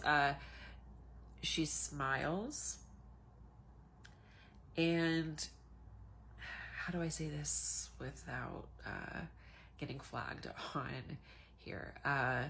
She, also a trigger warning, like herself, and like horrifying. absolutely horrifying. My mom is trying to scream like bloody murder, but can't get anything out. And she feels like it's going on forever. Like trying to scream and seeing your sister like that, like it's just, oh my God, like sounds so traumatic, especially as a child, to like see your sister like that. Yeah, so she is screaming what she feels like is forever, and finally she's able to speak, and her parents, my grandparents, come running into the room, and they're like, you know, what's wrong? And all my mom could say is, Mary's in the closet, Mary's in the closet, Mary's in the closet. And so her parents walk over to the closet, turn on the light, oh God, and it's empty. And they say, what are you talking about? Mary is in her bed asleep. Ugh, I hate it. I hate it so much. Like, come on. That's some like shit. Like, what the? Oh my God. Absolutely terrifying. Absolutely terrifying. So yeah, I joke with my mom that she's the one who brought the energy into our home, because she was the only one who understood all the stuff that was happening in our house growing up and that I was experiencing, which we could talk about another time. But yeah, crazy stuff. Tell me a ghost story that sounds completely unbelievable but is entirely true. I genuinely believe that the first ever apartment that I had lived in after I moved out of my parents' house was haunted. And at first it's kind of like a funny haha type thing, but then I actually think about it and I'm like, fuck, something might have been there. Because like we would hear rattling inside of like the cabinets and stuff, and we nicknamed it the cabinet ghost. But in that apartment, I have never experienced sleep paralysis since or after leaving that apartment. Only ever in that apartment have I ever had sleep paralysis. On that note, I had to move to somewhere else because I got too scared in my bedroom. Anyway, so I'm going to explain the dream that kick-started the sleep paralysis the first time I ever experienced it, because it's the most vivid dream that I can remember, and it's what started it all. So basically in this dream, I was sitting inside of our old bedroom with my boyfriend, and we were both sitting on the edge of the bed, and I had gotten a new phone that I wanted to look at the camera at. Why? I don't know. I really wanted to see this camera for some reason in this dream. And the way our bedroom worked was we had two doors that were inside the corner of the bedroom. One led to a hallway that if you turned right, you would see the living room and the front door and the kitchen and everything. And then the other one led to the bathroom that had another door that would also lead to the living room. So in this dream, I get up off the bed because I want to see how this fucking camera looks and stuff. So I start walking out of the bedroom and I start heading towards the kitchen. And I'm looking at the phone in this dream and I can see my boyfriend pass me in the video while I'm looking at the phone. And I'm like, I left him in the bedroom. So I walk back over there and I look at my boyfriend who is still sitting on the bed where I left him. And I'm like, did you walk past me? Did you go to the kitchen or something? And he's like, no, I've been here the entire time. And I'm like, that's so fucking weird. Just like thinking in my head in this dream. And I'm like, I saw him pass me.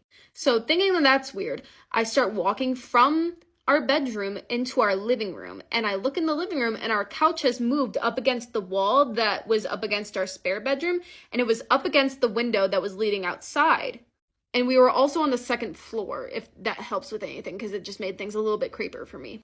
But once I make it to the couch, everything before that was like kind of sunshine, rainbows, everything. It was light outside. It was not, like a nice day outside. And as soon as I get to the couch, everything's just fucking black. I can hear it raining. I can hear thunder. I can't see shit outside.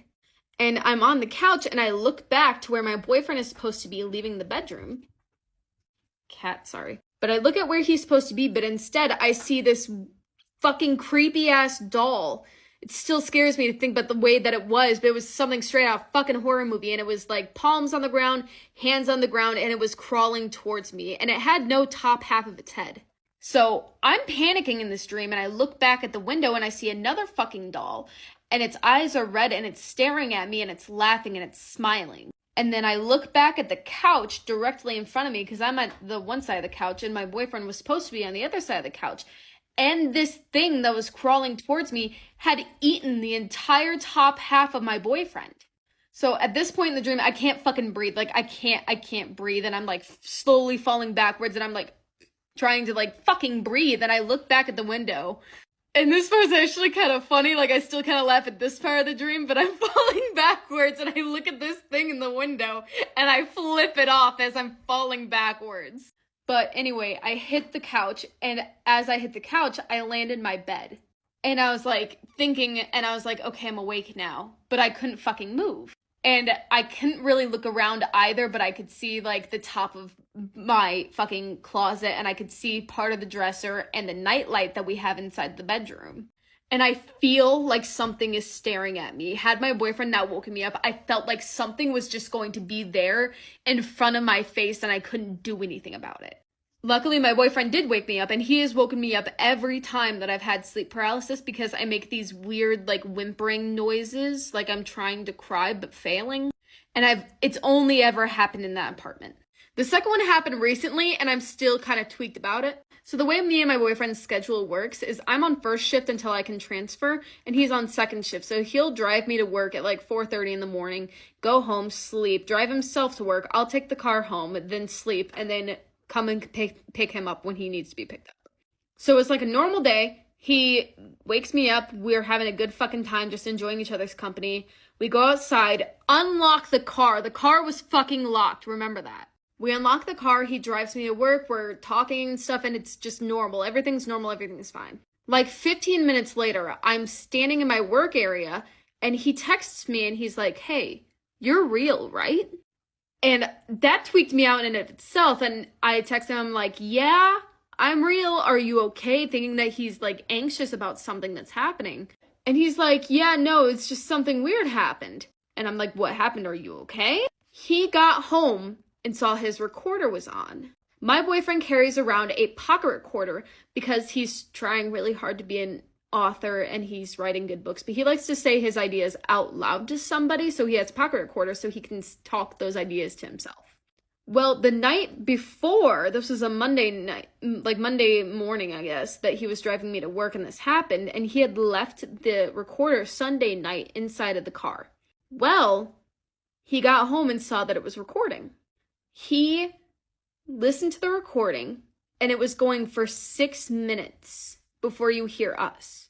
Like, everything's normal, nothing is creepy about the recording aside from, like, the fact that it was on.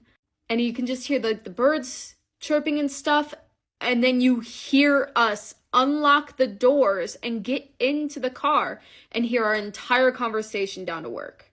The creepy thing is, this is a push-button recorder. You have to push the button for it to be able to do anything. It's not like a digital thing or something, or my friend said maybe you left your car unlocked and something happened, or James left it recording while you guys were asleep. And I'm like, no, it was only a 15-minute recording, and it was going for 6 minutes before we entered the car and unlocked it and got in. So, yeah, I think we're haunted. Tell me a ghost story that sounds completely unbelievable but is entirely true. I'll go first. So my kids never met my grandparents. They passed when they were really young, and they lived out of state. And my grandfather lived in an assisted living home. He had really bad Alzheimer's, and my kids never met them. He passed away first, and this happened when my oldest son was 3 years old.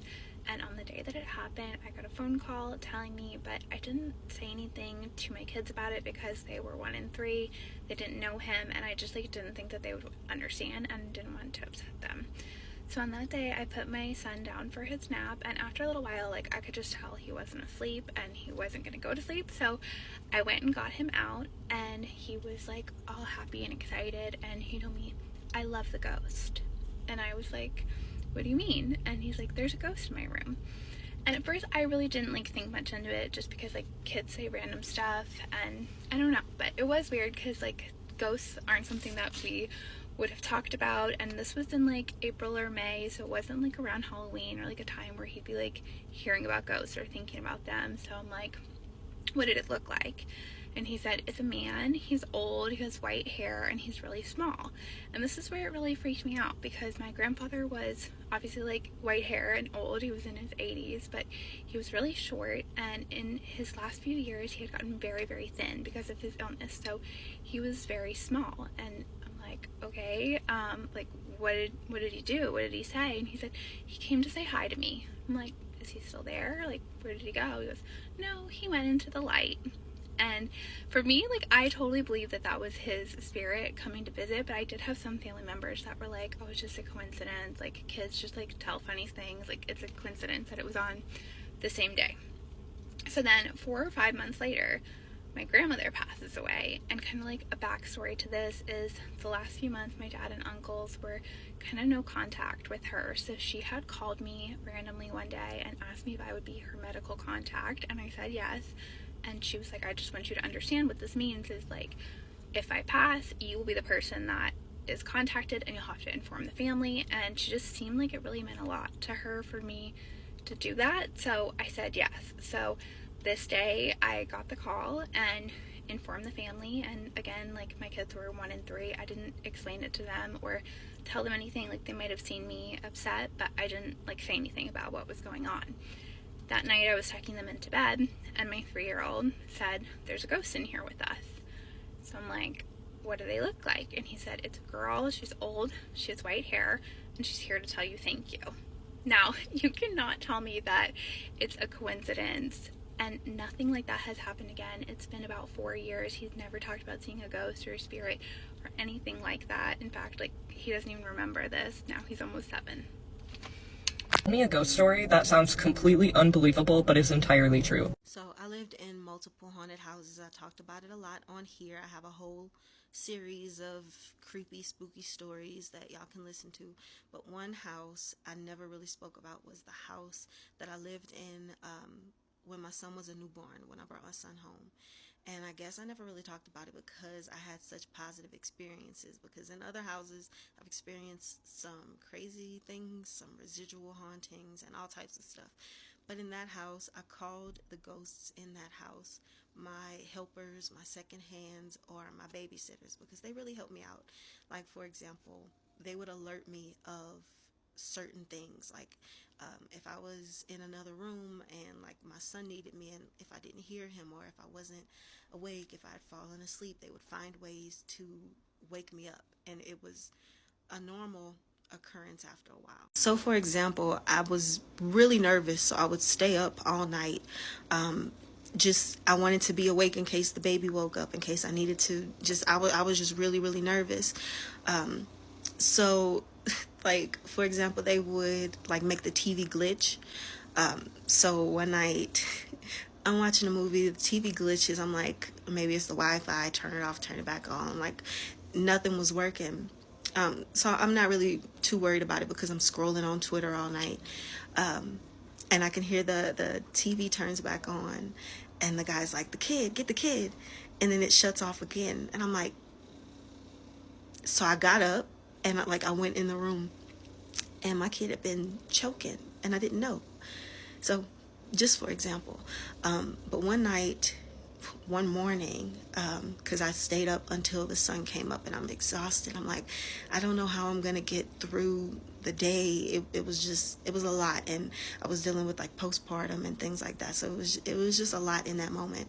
And I just started to fall asleep when I could hear somebody in the hallway, and I knew, like, I'd grown accustomed to hearing the different creaks, and I could tell like where somebody was in the house or which direction they were going, if they were going to the bathroom, if they're going in the kitchen, by the creaks in the floor, because it was an old house. But I hear somebody in the hallway, and I hear my door creak open, but I don't feel I don't feel scared, and I didn't hear the front door. I didn't hear anything.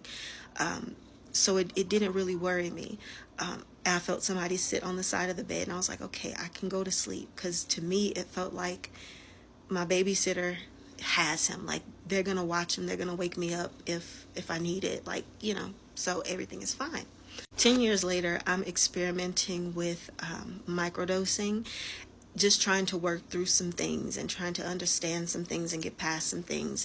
And I was really frustrated. I was going through it, and I was like, I can't do this. I'm trying to journal.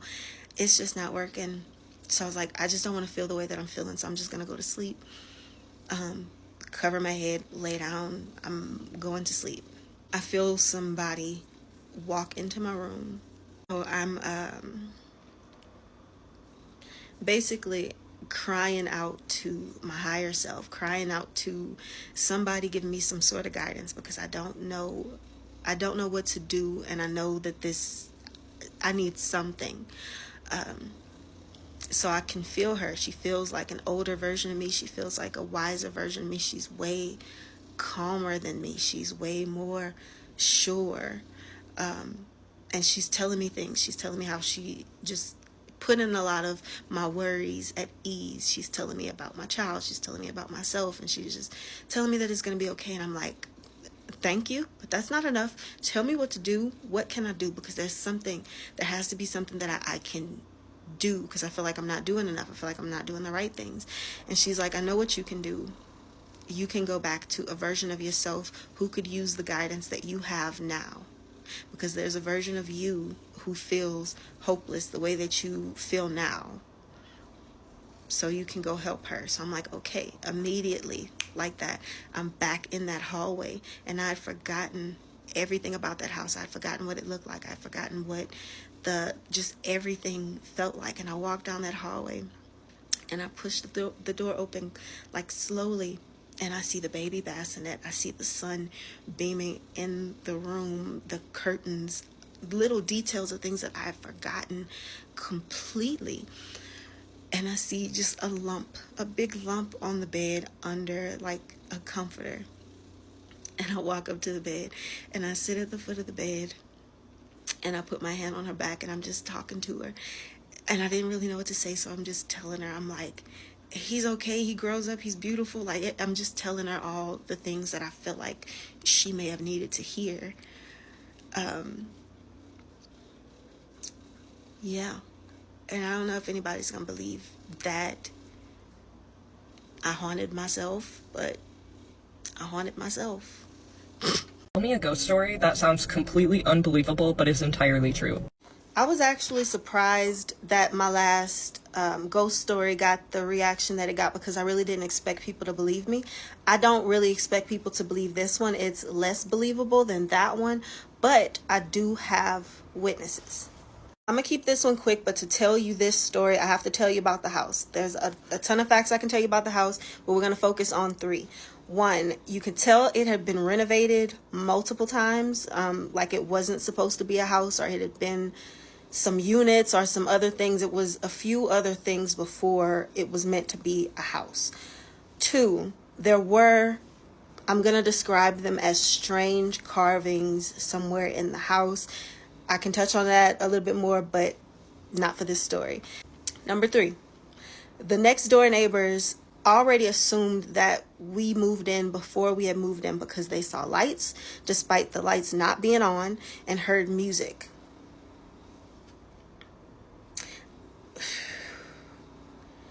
I actually think that the neighbors were trying to tell us multiple different times that something was up, and we just didn't catch it until later. But there's going to be a lot more instances of things that it didn't make sense until later. My side of the house had the most activity. There's a little den area and then French doors, bedroom. The den area always sounded like a party was going on. Like it always just sounded like a party going on in the next room.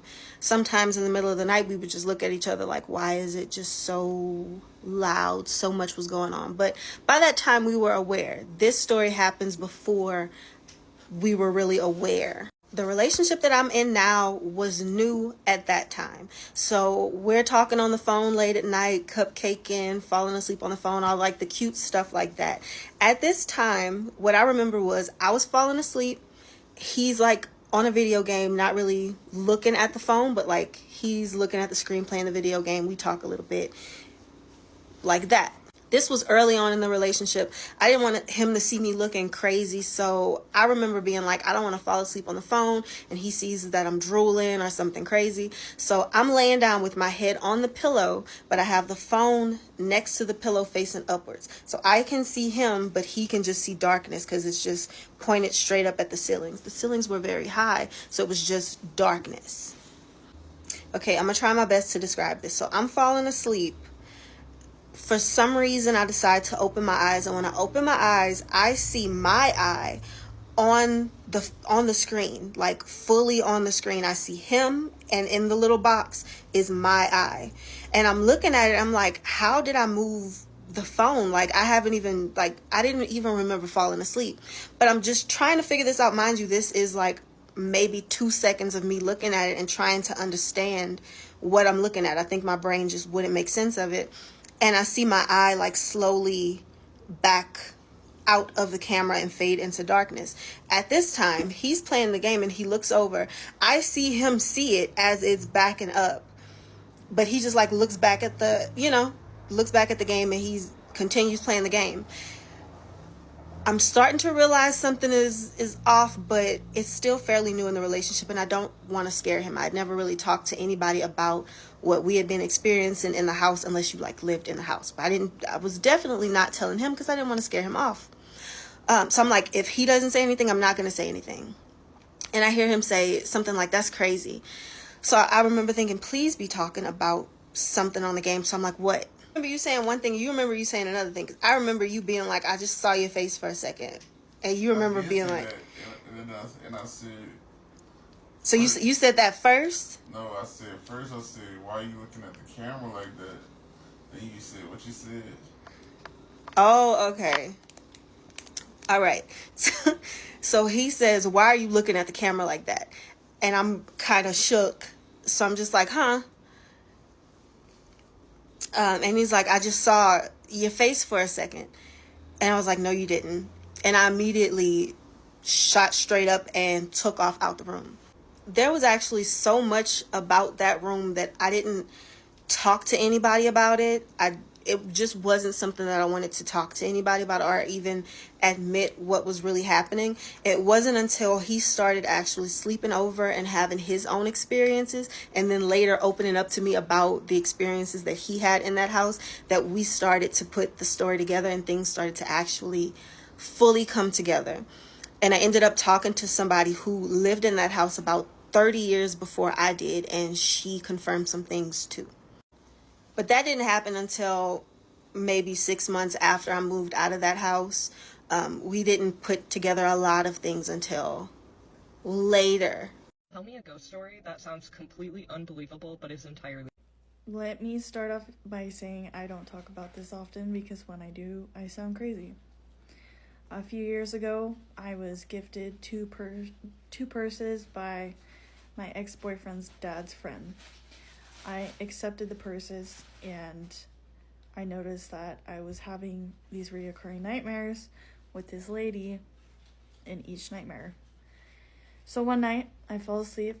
My ex-boyfriend was sitting at the computer. He's gaming and whatnot. This lady pops up in my dream, but this dream is a little bit different because she was jumping in everybody that I loved's body and trying to get them to themselves in a frozen lake. So I was pulling them away, and she didn't like that very much. And then she refocuses on me, and she's running after me, and I'm running, but it's, you know how in dreams, like, you can't run very fast, like it's always in slow-mo or you punch slow. Well, in this dream I was running fast, and each time that I was looking back at her, she was gaining on me, and I got a glimpse of pretty much all of her features, like what she was wearing, what her hair looked like. It was black, it curled into her neck, and she just looked very mad. So eventually this lady, she gets me. She was wearing like a blue, long, almost Victorian type dress. She had black straight hair that curled into her neck, and she looked very mad. And so she eventually gets me, and I was woken up by my ex-boyfriend, who said that I sat straight up in bed and started hyperventilating with my eyes rolled in the back of my head. I woke up absolutely terrified. I had no idea what was going on. He had no idea what was going on. He thought I was having a seizure of some sort, and I was petrified to go to sleep. I called my grandma, and I explained to her what was going on. I told her I'm tired of this, like, it's causing me to lose sleep. I don't want to fall asleep. I don't want to see this lady anymore. I don't understand who she is or why this is happening, but I feel like I'm being haunted. So then, fast forward to a few days later, I see Joe again. I need to make a part 2.